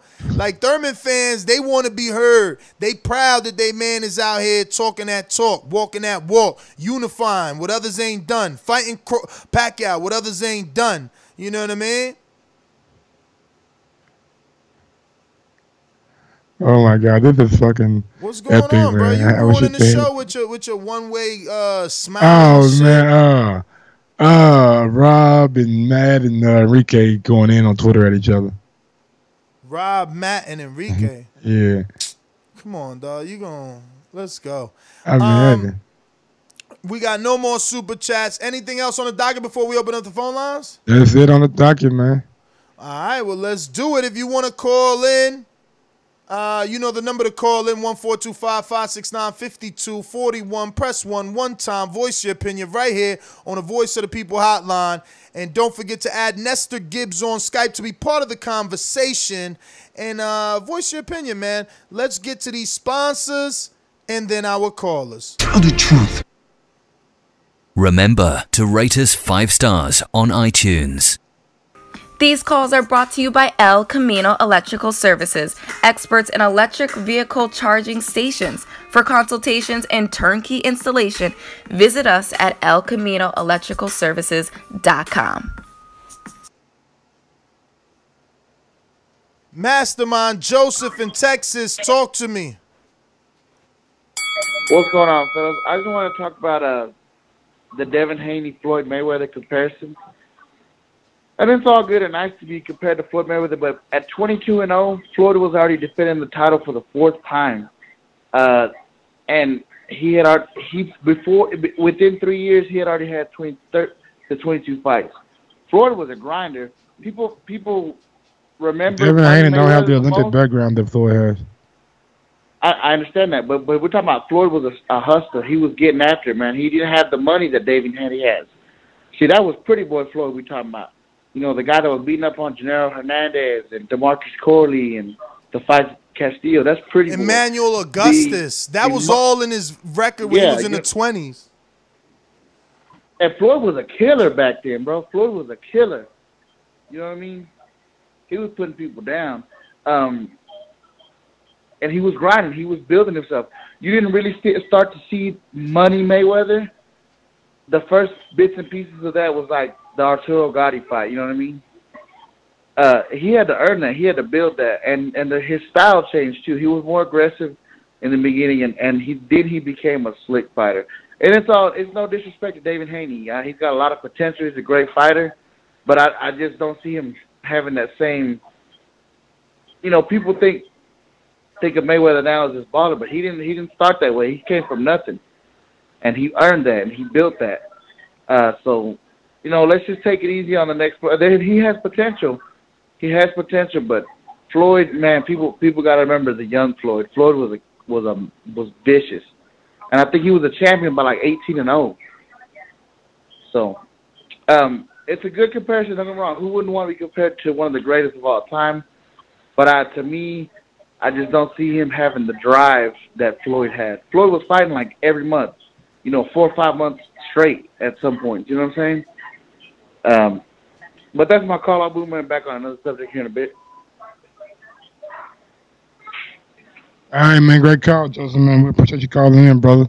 Mastermind Joseph, man. Big shout out to him.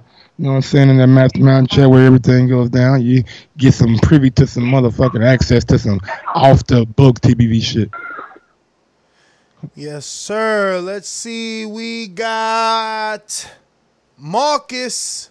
Talk to me. What's going on, Marcus? What's good? This is your boy, Marcus Low Straight, here to give you what you want, here to give you what you need.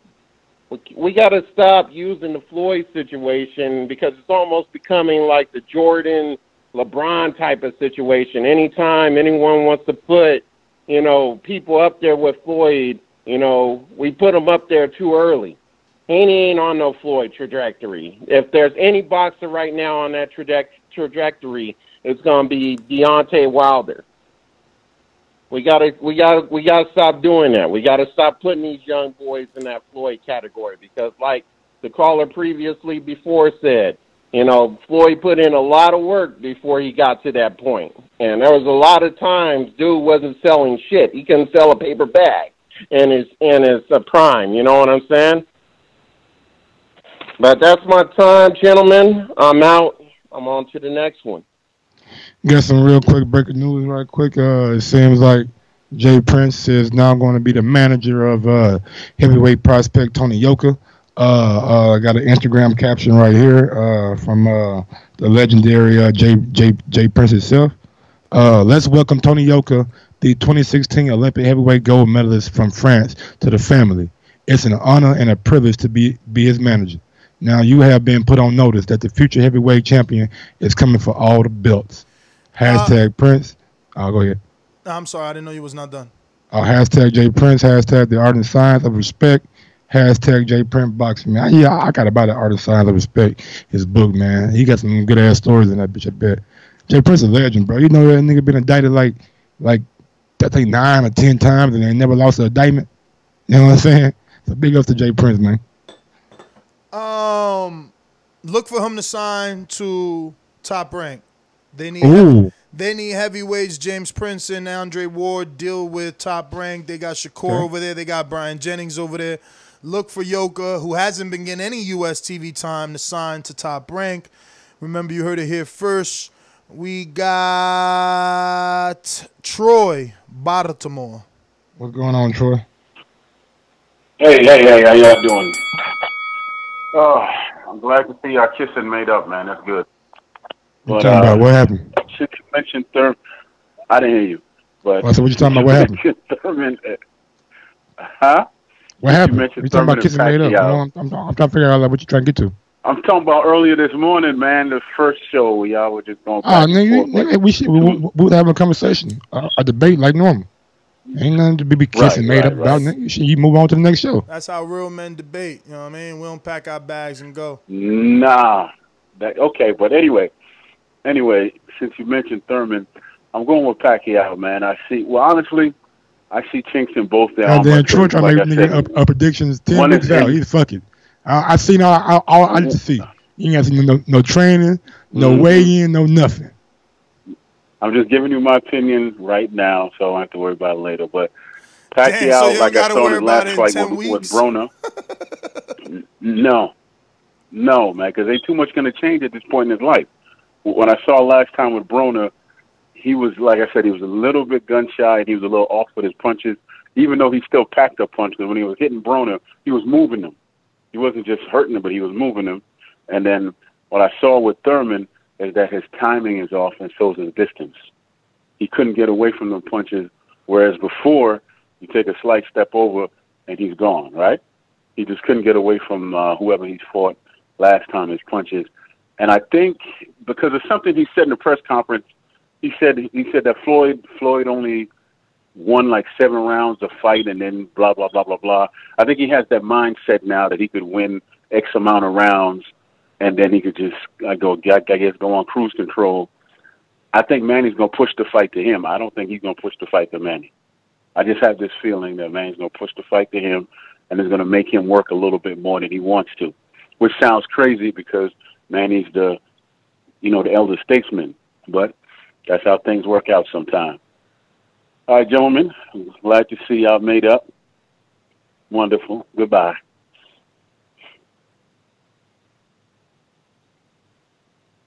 Okay, Troy, thanks for calling in. We're going out to I've Dominic. been talking to motherfucker. I was trying to get Troy props, even though. Go ahead.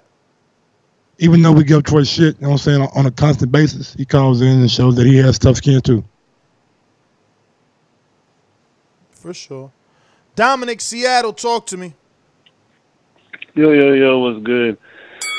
I'm going with Haney and Keith Thurman because obviously Manny Pacquiao, he was gun shy when he fought Floyd Mayweather, and Keith Thurman has a little power, a little underneath the sleeve, so that's what I'm going for. Manny Pacquiao's still old, you never know, and PBC is the best, and I want to get rid of all these rumors going around. I know y'all know what's going around. I don't believe that rumor. So that's my call. Dominic, thanks for calling in. We're going out to Joaquin on Skype. What's going on, Joaquin?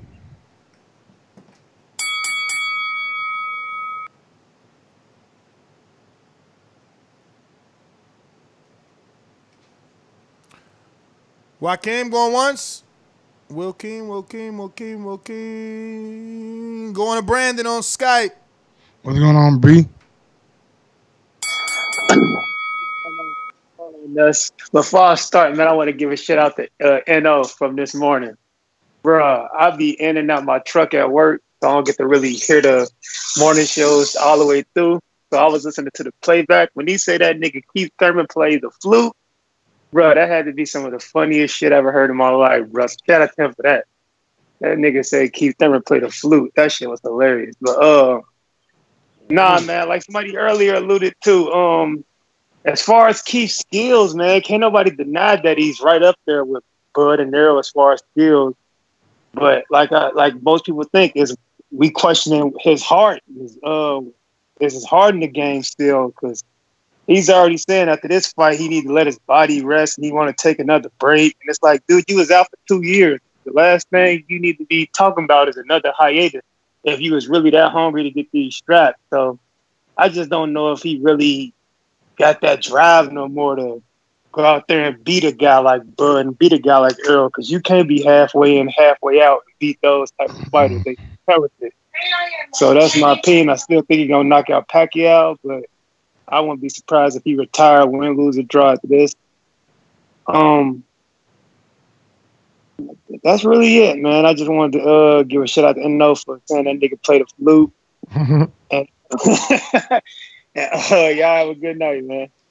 Like the motherfucking quote go, man. It's hard to goddamn get up and run when you sleeping on them silk sheets, big dog. That's why you gotta get full. Yo, and you know he got them 3,000 threads out there from Nepal and shit. And you gotta give Floyd Mayweather all the credit in the world, nigga, to be excellent that night in and night out for some fights. And we already know, nigga, he wasn't sleeping on no cotton. That's all I'm saying. Damn, I ain't got no BX sound. Oh, I do actually got some.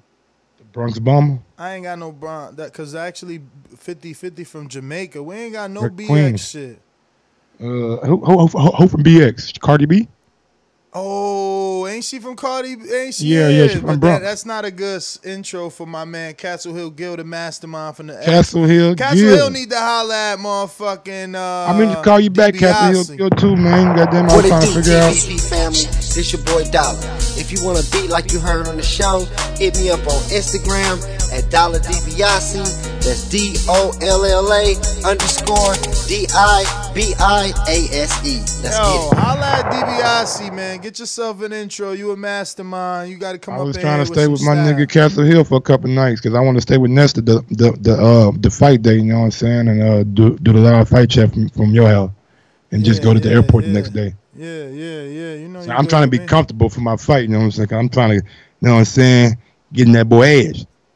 Castle Hill, Gil. Get that resting. What's good, fellas? Let's bring up the motherfucking energy.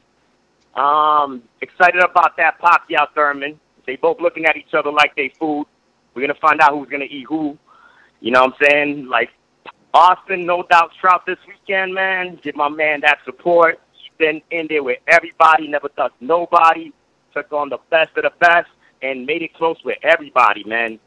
Arguably beat Canelo, arguably beat, I think, one of the Charlos, you know. So I'm looking for him to hopefully, you know, come through with this win. I know Yausha has certain liabilities. I know he's been knocked down, and I know Austin's not a big puncher, but I'm excited about that fight. So that's a good look. We got a bunch of other good fights on the zone and on ESPN as well.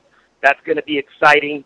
And, you know, everybody, I'm looking forward to seeing the whole group next week here in the city. And, Mike, talk to me later about whatever you need, all right?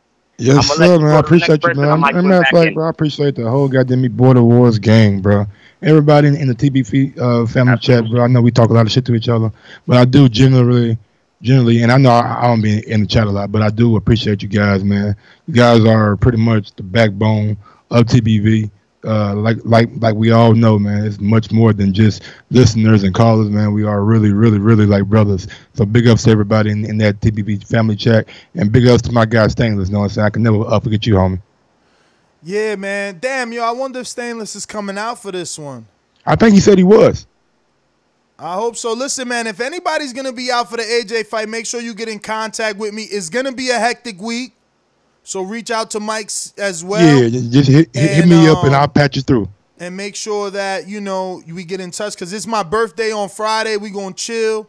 I'm going to knock this dude out. Your birthday Friday too? Yeah, I'm going to knock this dude out. Then we going to go out and we going to celebrate. My nigga fighting on his birthday, boy. He about to whoop your ass, brother. But I'm sorry, Russ. I love you, Russ, man. You show me a lot of love. But on his birthday? Yeah, champ. Yo, a fight's a fight. That shit don't mean nothing. We going out the tank. Commander Zulu, talk to me. Yo, salute TBV. Ness, Mike, salute, man. Hey, Thurman, man, listen. Don't forget about Thurman now. Thurman has a lot of dog in him. I know people clowning him about playing the flute and everything like that. But you can't forget what he did to Garcia. Can't forget what he did to Porter. You can't forget what this man has accomplished in this division, man. And I don't see Pacquiao being able to do anything with him. I see a unanimous decision, possibly a knockout. If, like one of the callers called in earlier, if his timing is back on, because I have to agree with one of your earlier callers. I think his timing is a little off from being away from boxing a little bit. But if his timing is on, he can easily get the knockout, just like Marquez got, because Pacquiao jumps right in for it. And it's a timing thing. He do. Marquez's success was a timing shot. It wasn't that he was so powerful or anything. You know, Marquez wasn't a knockout artist. But if you time someone jumping in, it's kind of like Wilder when he timed Spilka coming in. And that's why that was such a devastating knockout, because Spilka jumped right in and he timed him. So I got Keith Thurman 100% on that. But I salute you, Mike, because I understand what you're saying. I'm a Spence and Crawford fan too, but I'm more of a Spence fan than a Crawford. I think Crawford still got some things to do in the division. He is a talent. Yeah, he is a talent, though, brother. You know, without a doubt. And let me ask y'all: do y'all think Tyson Fury has gone crazy? Because the way he's talking now makes no sense at all. He's talking all around circles. I think he's back on the smack. Man. Like I was telling you, man. I'm clouded, man. I'm playing, man. But we live in a dangerous world now, man, where people can write their own narrative and they have a fucking cult following where their narrative is pushed out by them. You know what I'm saying? So we live in a dangerous time with social media, bro. People can make shit up that's not true, because we all know Deontay Wilder is not the reason that the Fury fight happened. Even though with Fury signing to ESPN, it's the fight still could have happened. Don't send over a 3 or 4 fight deal. Send over the fucking 1 fight deal with the rematch clause, and let's get it in. We ain't got to marinate and build up. Y'all was coming off a motherfucking big tide, a big wave from the first fight. Why wait a fucking whole another year and a half for the second fight? Don't make no sense to me. Right. Well, you know, I can tell you why. I'm gonna tell you why he's wanting to wait. He's hoping that Wilder loses his timing, because Wilder found his timing late in the fight. And that's why he was stretched out the way he was. Now, if he comes right back and fight him again, then it's still fresh in Wilder's mind. That's a boxing. It's kind of a boxing IQ. I like that point right there. That's an interesting point right there. He's right. Over time, you know what I'm saying, you ain't really familiar with that herky. Like back to back, that herky jerky could have been, Wilder could have had him down packed a little bit, but over a year and a half, ain't nobody fighting like that. You know what I'm saying? Besides Fury, so. Nice little insight right there, man. Hit that thumbs up button, ladies and gentlemen. If you're watching this on YouTube, don't forget it helps with the visibility of the show. Lets me and Mike know you appreciate the hard work, you appreciate the long hours, and you want to help us get to new heights. We reached 100,000. We're trying to get to our second 100,000. That could only be done with your support. So please head on over to youtube.com/The Boxing Voice and subscribe to the YouTube channel. We're going to go out to Rod in 870. Talk to me. Hey, what's up, man? What's going on, Big Rod? Hey, I like Devin Haney in this fight. Hopefully he gets to stop it. I think he's starting to develop his manpower now, and we should start seeing him stop people, because the guy's a hell of a boxer. Him being the next Floyd Mayweather, I could see it because he got started early on. He's been building up his name. He's been building up his social following. So I think if he can continue winning, and he could take on some of these big names and knock these guys off, like Team, whatever his name is, Timo, and some of these other guys who are big names, and he can knock them off early and show that he's the cream of the crop, I think his base to grow. As far as Trout, I like what Trout is doing. Trout has always been a hell of a fighter to me. Out of all those 5 fights he lost, I think every one of them was close fights. I don't think he ever got blew out in any of those fights. But like Ned said, the only one he beat was Cotto, and that was a good win because Cotto was still Cotto at the time. So that was a huge win for him. As far as Keith Thurman and Pacquiao, like I said this morning, I'm kind of disappointed at Keith because I feel like he's just trying to cherry pick his way, and I wouldn't have a problem with that if he didn't call out Floyd as hard as he did. He used to disrespect Floyd when Floyd was boxing, calling him a cherry picker. He used to talk so much shit about, don't duck me, I'm not scared to let my O go. And the way he's moving and the way he's talking now, he is almost like he really don't want it. I could see Pacquiao clipping him. Now, if I had to put some money down, I'd put it on Keith Thurman. He's the younger lion. But I can see Pacquiao beating Keith because I don't see that hunger in him like I used to see. I think he's trying to sell a fight and get a payday so he could go lay up with his wife. Wilder Fury, I think Fury's piggybacking off Wilder. I think we know who pretty much, like you said, Mike, who wanted to fight and who didn't. I don't like what he did this week because he tried to come out and change the tone of the story. I really don't care for that too much. And I think Wilder should go ahead and fight AJ next, man. I think he should go ahead and put him down, make that $100 million, and become the face of boxing. That's my call. Rod, thanks for calling in. Mike, I just want to say Dillian White, again, promoting Deontay Wilder on his social media. I mean, if people didn't know Wilder in the UK, Dillian White makes sure he does a magnificent job weekly promoting Wilder on his social media. And this time, he actually didn't do a backhand compliment. I mean, maybe it is. Maybe I'm taking it as it's not. It's on IG? Yeah, it's on his Twitter, but I'm sure it's on his IG too. Dillian White goes out and said, this is a pretty accurate how the WBC mandatory went down last weekend. What a joke. He should have never been in there with the Bronze Bomber. He was scared out of us boots, but he meant to put his boots. And he put hashtag bum squad, hashtag #1 baby. But it was the boxing meme. Shout out to Boxing Memes that actually makes really great boxing memes.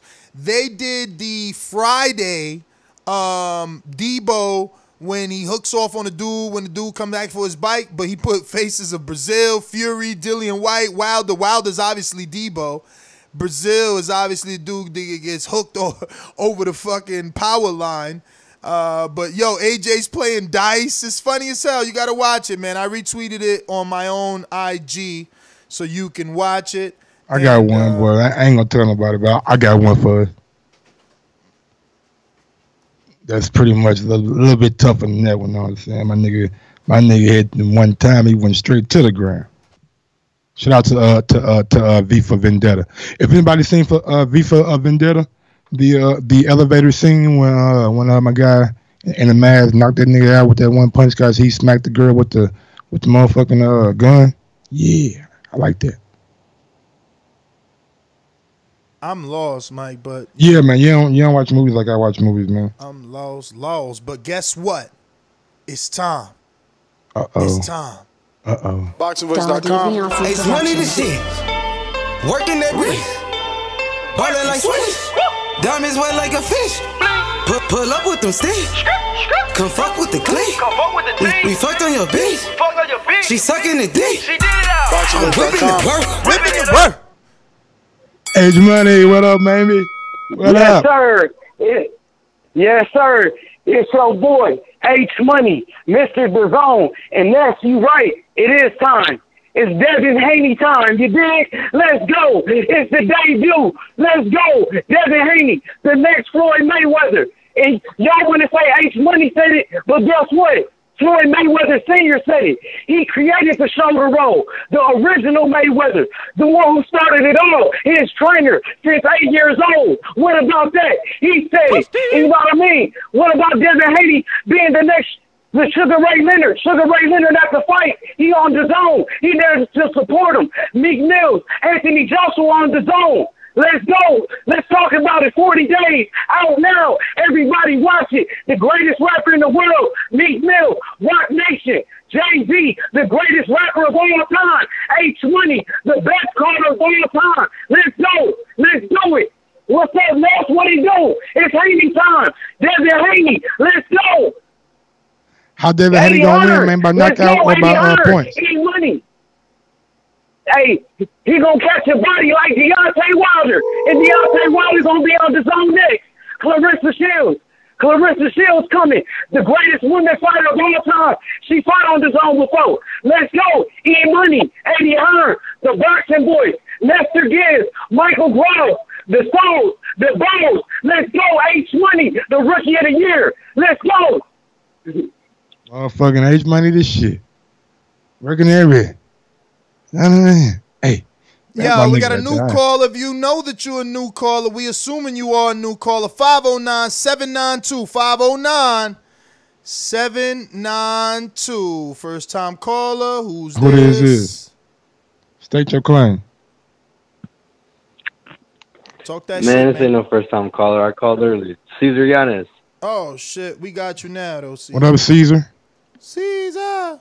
I thought you saved me, dog. What's up? I thought I did too, man. But I'm not good with this Google Doc. But we're working on it. Yeah. I was gonna say, man, Devin Haney's a hell of a dude. I actually met him at the Box Fan Expo. I was actually expecting you guys to be there for some reason, you know, doing interviews or whatever. I know Ali Setback was there.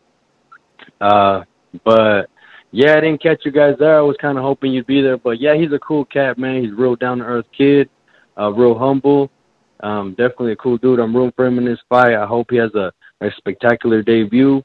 And about Wilder, man, I seen on the title that you guys, I don't know if you spoke about it. Maybe I missed it because I was talking to my grandma. But did he really get invited to the HA fight? That's what Eddie Hearn says he believes happened. So what do you guys think? Do you guys think that's a promotional stunt, or are they trying to make the fight? Smoke screens, man. Unless John Skipper invited him, I don't believe it. I'm gonna be optimistic and say Eddie Hearn is not just pulling it out of his ass. And John Skipper told him that he was invited, and Wilder left the door open slightly last week at his post-fight press conference. And when he was asked, "Will he be at the Joshua fight?" he said, "If my schedule permits, then maybe." Yeah, I don't know. I mean, normally I'd be all for it, for sure. To make the fight, why not? But isn't that just giving just more promo to the zone? I just actually read something about them reaching 4 million Man, you subscribers. take all the just fucking a year. promo. That's ridiculous. As soon as you walk in the building, the promo is on you. The camera's gonna pan to you. The reporter's gonna flock to you. They're gonna just Wilder. Why do you hear? You hear? Yeah, but I don't know. I don't know if that's necessarily how they believe it. I think it's like that. I believe that it's like that. You get that cross promotion, but they believe it's that. I think that, and this is just my opinion, but I think that like the Heyman side, that whole little,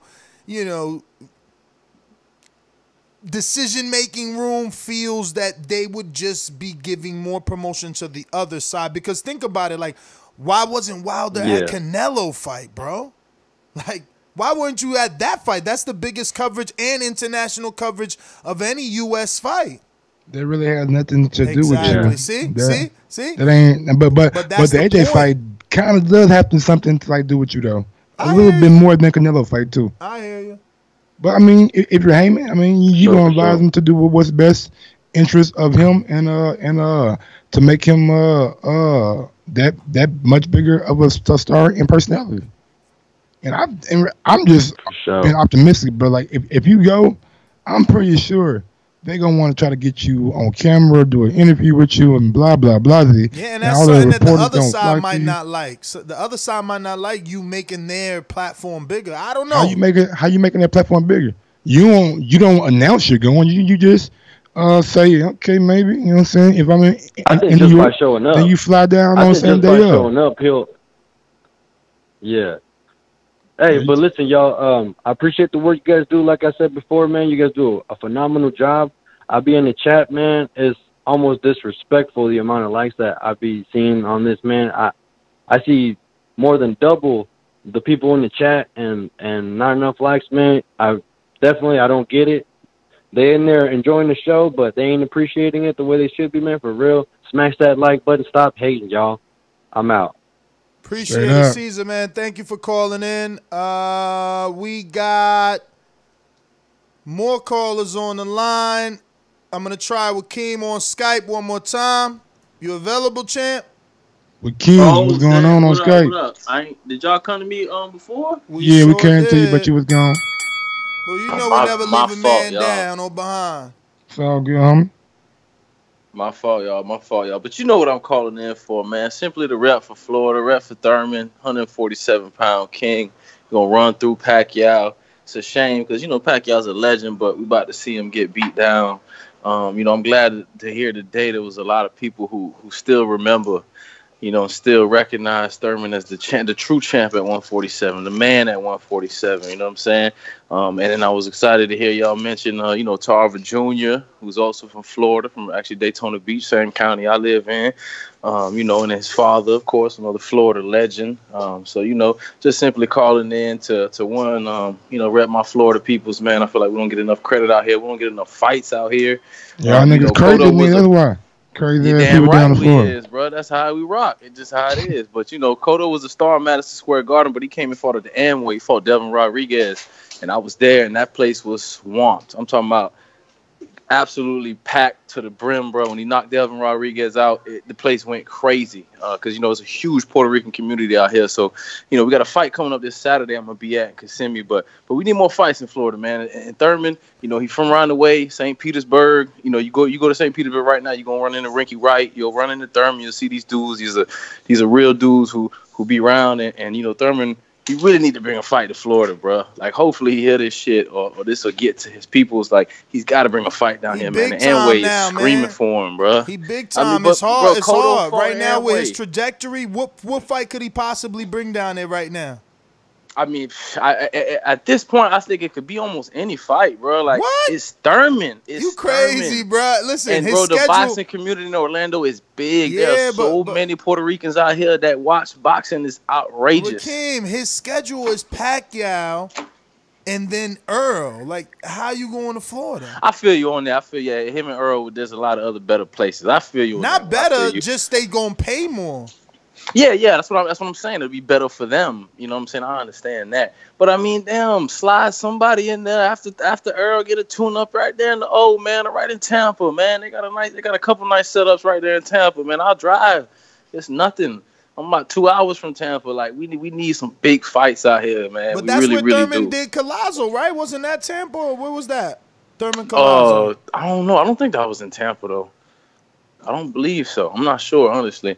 Back when Thurman fought Collazo, I wasn't a huge Thurman fan. I'd be 1,000, which I wasn't on him as big as I am to, now. So I'm not sure. So you wasn't riding with the boy from the beginning. My boy put me on to him. No, my boy put me on to my boy who actually listens to the show and put me on to this show. And it's crazy because he's never called in, but he's listened to y'all for years and years and years. He's just one of them dudes who refuses to call in. But man, shout out to TBV, man, shout out to Florida. What's your boy name, man? Let's give him a personal shout out, man. Oh, my dog Rashad, man. My dog Ski from D-Land, Florida, man. He's big up been listening to y'all Rashad, for man, years from and D-Land, years, Florida, man. homie. Thank you for your motherfucking viewership, homie. Hell yeah, big up Rashad for putting someone else on the show that converted him into a character that we listen to on the show. You know, Wakeem has become a part of the show for years now. So shout out, man. Appreciate your call. What else we got? Let's see. Looks like we got some Californians calling in. Here we go. Shit, JP, hold that thought. I got my mastermind. Ask for the boomerang. Do apologize. I hate when I do that to somebody. It's never intentional. With the boomy. Oh yeah. I got a question for you guys. How many times a year does Canelo Alvarez fight? 2. About twice. What about Wilder? 2. 2 to 3 sometimes. How many times was Floyd fighting? 2. Twice. So we're gonna give shit to Keith Thurman for fighting twice a year? That doesn't make no sense to me. Yo, and if you're why gonna you go in speak so about the many layoff, facts, yo? Why you speak so many facts, yo? I don't know. And then if you're gonna talk about the layoffs, how many times did Floyd fight after Ricky Hatton? How many layoffs was he in then? You know what I'm saying? It's crazy how people refuse to see greatness till it's gone, man. I don't think you can put Keith on that Florida or Canelo level though. Dude, are you Nah. He right, Joseph. Joseph. Nah, Joseph. Check it out. He's right because Floyd took 18 months off, came back and fought pound for pound Marquez. Even though Marquez was moving up, he wiped him. Lopez, but Keith he also took off. took him off and came back and fought Guerrero. What? Yeah, he did that. He fought Guerrero. Yeah, but that was O'Keefe. That was O'Keefe. This Keith came back. Nah, he talking about Floyd. No, I'm talking about Floyd. Yeah, but that was after though. That was still after the Marquez layoff. Then he came back again. I know what you're saying, but it's still, even that performance was better than Thurman's. Thurman's got a big ass hematoma in that performance, even though he knocked Guerrero down what Floyd didn't do. And I don't think it's necessarily about the fights. I think it's about the dates and how it's stacked up. You fighting in July and then you take the rest of the year off. You got like 6 months left. Florida. Huh? I said the Hebrew Hammer. The Hebrew Hammer, nigga. No, tune-up. No, but you know, that's a tune-up, It's dog. crazy how people forget about Keith. Look, I'm an Errol Spence fan, and I believe when they do fight, Errol Spence is gonna beat Keith Thurman. But Yo, Keith is the man at welterweight still. Before this, Yeah, man. Look here, ain't nobody forgot about him. We ain't forgot Last time I about him. checked, I was the man in these streets. We ain't forgot about him. He Yeah, just need to talk Keith that is- big boy game, man. He's We want to see that unified, big bro. boy He's action. He's done what nobody else has done. It was 2 years right ago. now, man. I got it. You can't live out past accomplishment, man. You take it's all about Jesse. what you done for me lately. You take Jesse down y'all there. know what it is. You take Jesse down there. Damn, yo, Keith gonna have a mandatory with Alexander Bisbutin, man. I thought he gonna have one with motherfucking Jamal Jones. Jamal James. Nah, James is number 5. What? Alexander Bisbutin is number 1. They better put him in the eliminator. That's what they need to do. Yeah, I need to put them boys in the eliminator, man. Get somebody. Man, nah. WBA Super don't mandate. Oh shit, I forgot what I'm doing. Yeah, they don't mandate, my nigga. Shit, he ain't got to fight nobody. Yo, only reason they'll mandate if they have like a WBA a regular title and like so many defenses or something like that, or if they just feel like mandate. No. WBA just do what the fuck they want to do. Yeah, basically. he is only in the WBA rankings, so maybe. Oh man, yo, none of these names that are like in the bottom sound good. Like I never heard of Cody Crawley. Who the fuck is that? Who's Johan Perez? I don't know none of them niggas. None of these dudes, bruh. Like, I can't even give them a low-hanging fruit to take to Florida because they ain't even a sexy enough name, man. WBA, the only person I see sexy enough in that motherfucker would be Sergey. Nah, fuck, I thought they were Lebanese, but yeah. Nah, that ain't Lebanese. Shit, go fight Jamal James and motherfucking Minneapolis, nigga. They do big crowds already, so. No, man, we trying to bring him to Florida. It's true. As a champ, like, come back home. He only had one hometown fight, and it wasn't really in Clearwater. Huh? Money. Go get the money, yeah. Money going, man, that shit follow him. His purse is purse. Look at AJ. He came to America, he getting money, not home. Oh, yeah, you're right. So it makes more sense what you're saying. Yeah. He came to get this money. Long Beach in the house, yeah. Hey man, motherfuckers wondering why Fury kind of took his ball and ran. It's simple fight psychology. You don't even got to be a professional. It's like when you fight a dude on the streets. It's like, have you ever beat up? You thought you won a fight, and that nigga put you on your ass twice, and you never did. And so it becomes like, what's Fury gonna do different or better next time? Be more elusive? Man, get the fuck out of here. You knew that motherfucker wasn't going back into that heat. What he gonna do? But I'm kind of sad to see this Pacquiao-Keith fight. I don't like it. It's not that I don't think Pacquiao has a chance. I just feel like Pacquiao shouldn't be fighting at this high level or this younger lion at this point in his career.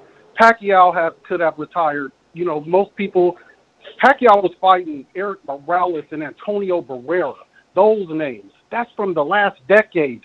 That's from a generation or two ago of boxers. And this man has 70 fights, man. This guy is a throwback for real. You know, and is a living legend, an icon. We all know that. Here's the thing, though. Pacquiao really don't got nothing to lose. His legacy is etched in stone. Keith Thurman, on the other hand, while he has a lot to gain, there's going to be plenty of us saying, dude, you beat Pacquiao in his 73rd fight or whatever it be.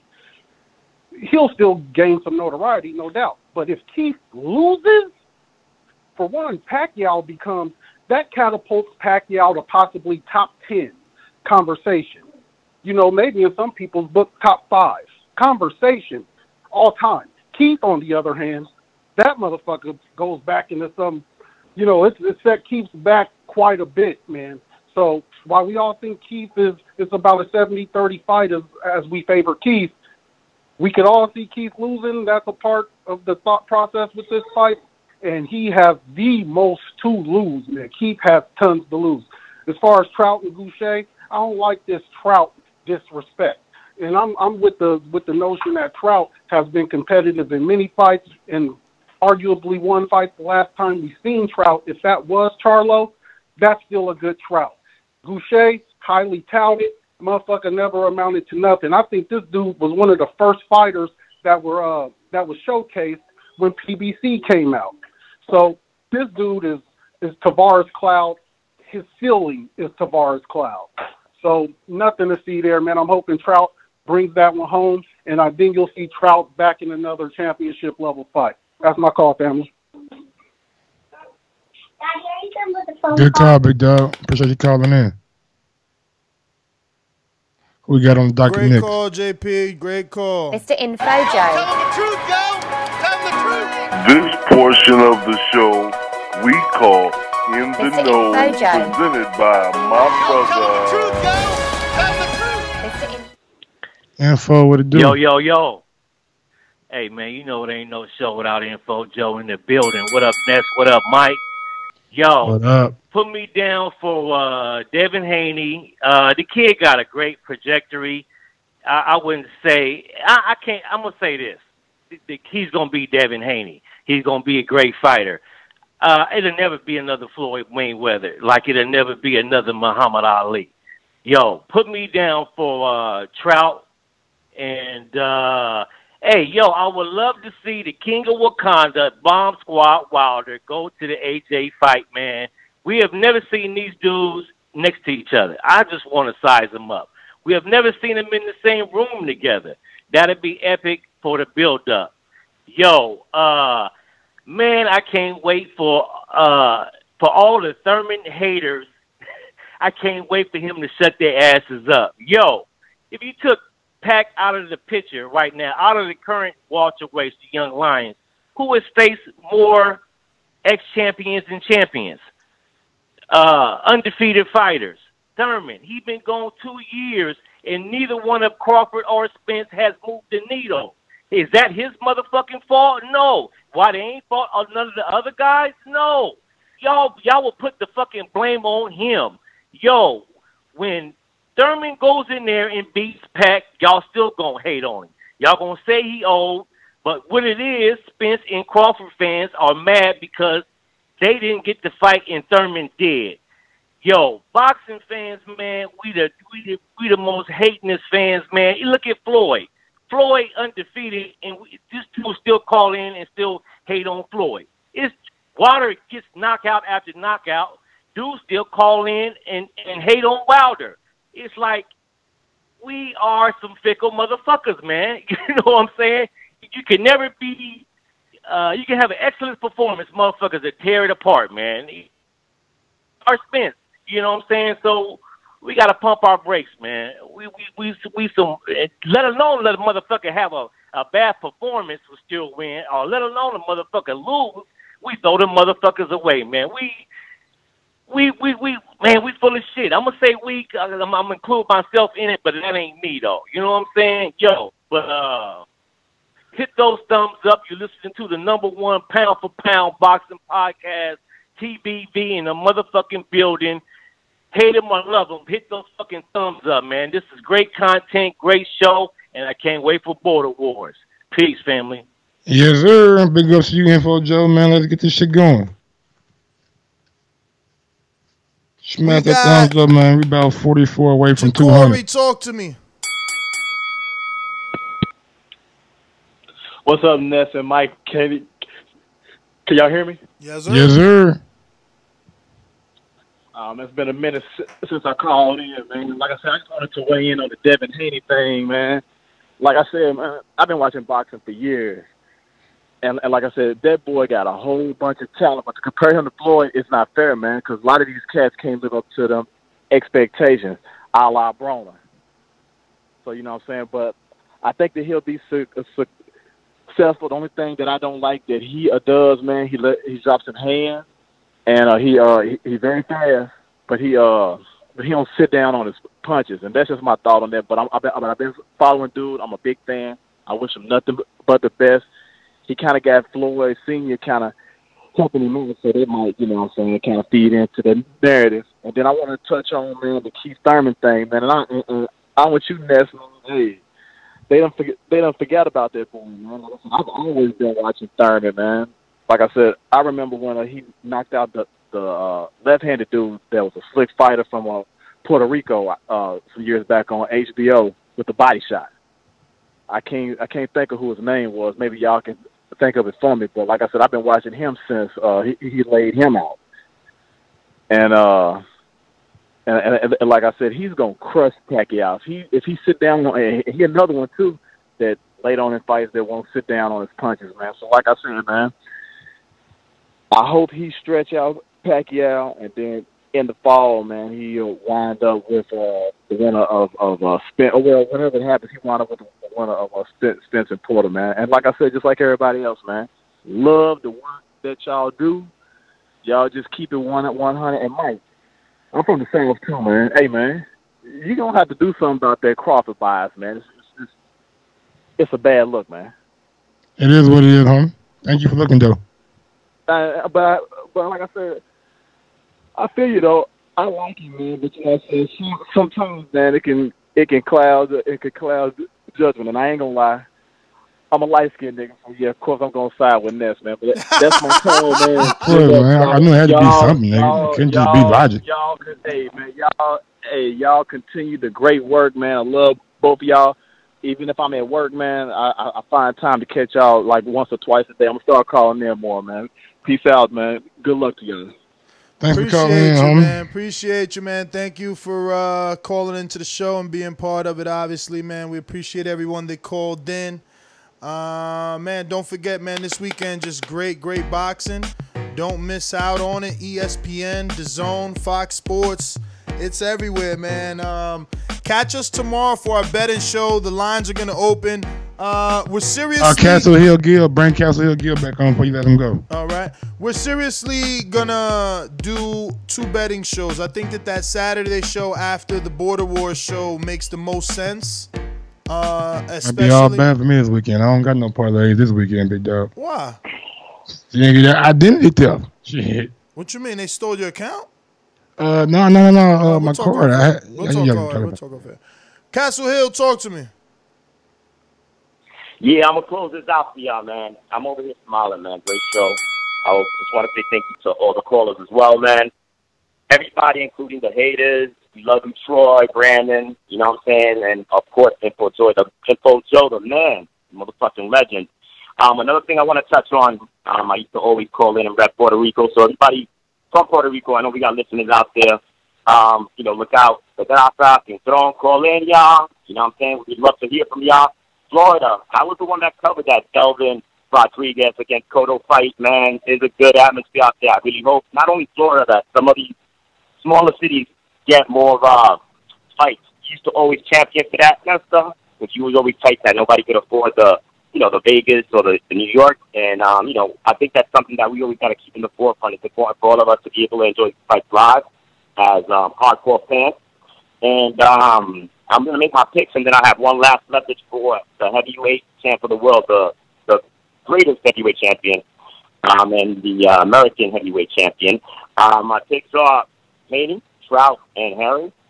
And I just want to say to Deontay Wilder, the greatest heavyweight in the world, the American heavyweight champion, to please show up at the fight on June 1st, man.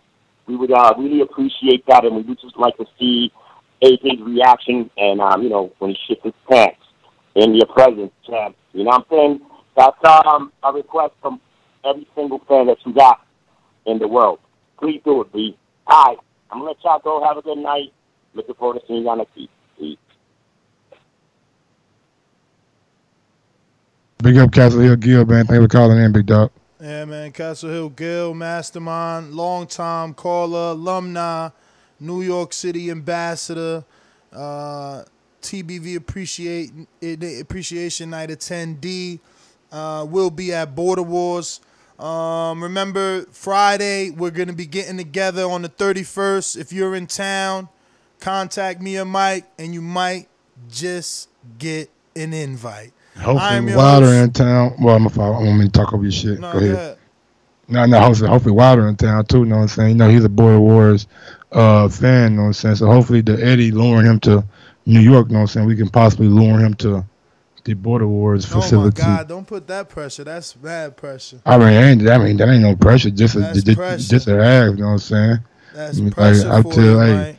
Why blase, let him know we fighting at the Border Wars if you want to come through. You know what I'm saying? Telling your boy might get his debut. You know what I'm saying? Yeah, shit. But, Definitely, man. Border Wars is gonna be fun next week. Gonna be definitely a good look. I think. Shout out to all the participants, all the people that's gonna help, the judges, the commentators. You know what I'm saying? Just the whole film crew that we're gonna have. And I don't say film crew. We're gonna have some guys in the cameras. But yeah, man, everybody who's helping. You know what I'm saying? Just big ups to you and the referee. Is Doomy gonna be the referee again? Sure is. Yeah, big up to Doomy, man. He did an incredible job last time. Hopefully he ain't too fast on the trigger this time, you know what I'm saying? So let it get a little bit positive, you know what I'm saying? I kind of hate that he's in my corner because I don't know who could ref like him. Like, niggas be fucking up the reffing, bro. That was an issue in the LA Border Wars. Like, Doomy's a killer ref, man. Is your trainer gonna be there? I mean, you mean the trainer of the gym? That ain't my trainer, but yeah, the trainer of the gym, he's supposed to be there. I'm trying to get Doomy a body cam, though. You feel me? Trying to get our Jay Willis on. That GoPro, huh? Okay. Yeah. Oh, that'll be hard, bro. Yeah. That'll be hard. We can cut to Doomy. Hey, Doomy, nigga, back up, nigga. Back up a little bit. Doomy got to understand the distance and shit. But yeah, that would be incredible. You know what I'm saying? Make it more like a little headband with the little thing wrapping around so he can tie it to his head, and bam, we can go. Yeah, I seen some for the head and for the chest, so that'll be dope. Yeah. But yeah, definitely, man. Like Ned said, man, great weekend of boxing. Keith Thurman, Manny Pacquiao had a great press tour this week. Man, he seemed to be calm, you know what I'm saying, composed. Keith seemed to get under the skin a little bit, but like I said earlier, man, the Keith Thurman effect, man, back got a couple guys riled up, you know what I'm saying, so they went to Twitter. And really had some interesting interaction with some guys on like the Speak for Yourself show on Fox Sports. So definitely shout out to Keith for doing that. Michael Hunter, Filip Hrgovic, excited to see you guys in action. Jamel Herring, man, good luck to you. Jose Pedraza, glad to see you back. You know what I'm saying? Austin Trout, no doubt. Hopefully you get back on the winning track. He got this win in the bank, man. He gotta have this win. Shout out to the Olympic boxing committee for leaving boxing on the Olympics, you know what I'm saying? Try to clean that up. Big ups to Paulie, you know what I'm saying? Bare knuckle boxing. Hopefully you become victorious and get that fight that I know you won't. We all know you won't. You know what I'm saying? Get that nigga in the ring with you so you can beat his ass too. Yeah, man, just shout out to everybody, man, listening in the chat, man. Follow me on IG at Gross1911. Follow me on Twitter at Gross2312. And I do have another little project that I'm working on, man. Another little podcast. It's gonna be everything outside of boxing. You know what I'm saying, man? Javier talks so much outside of the like TBV, like we just talk on the phone about NBA, NFL. He keeps me hip on the little young people music and shit. I'm getting old. I don't listen to all this fast shit no more. I ain't got time for that bullshit. So yeah, man, look for us to possibly be doing something with that. So yeah, check us out. Peace out. Peace. Next DTO, Instagram and Twitter.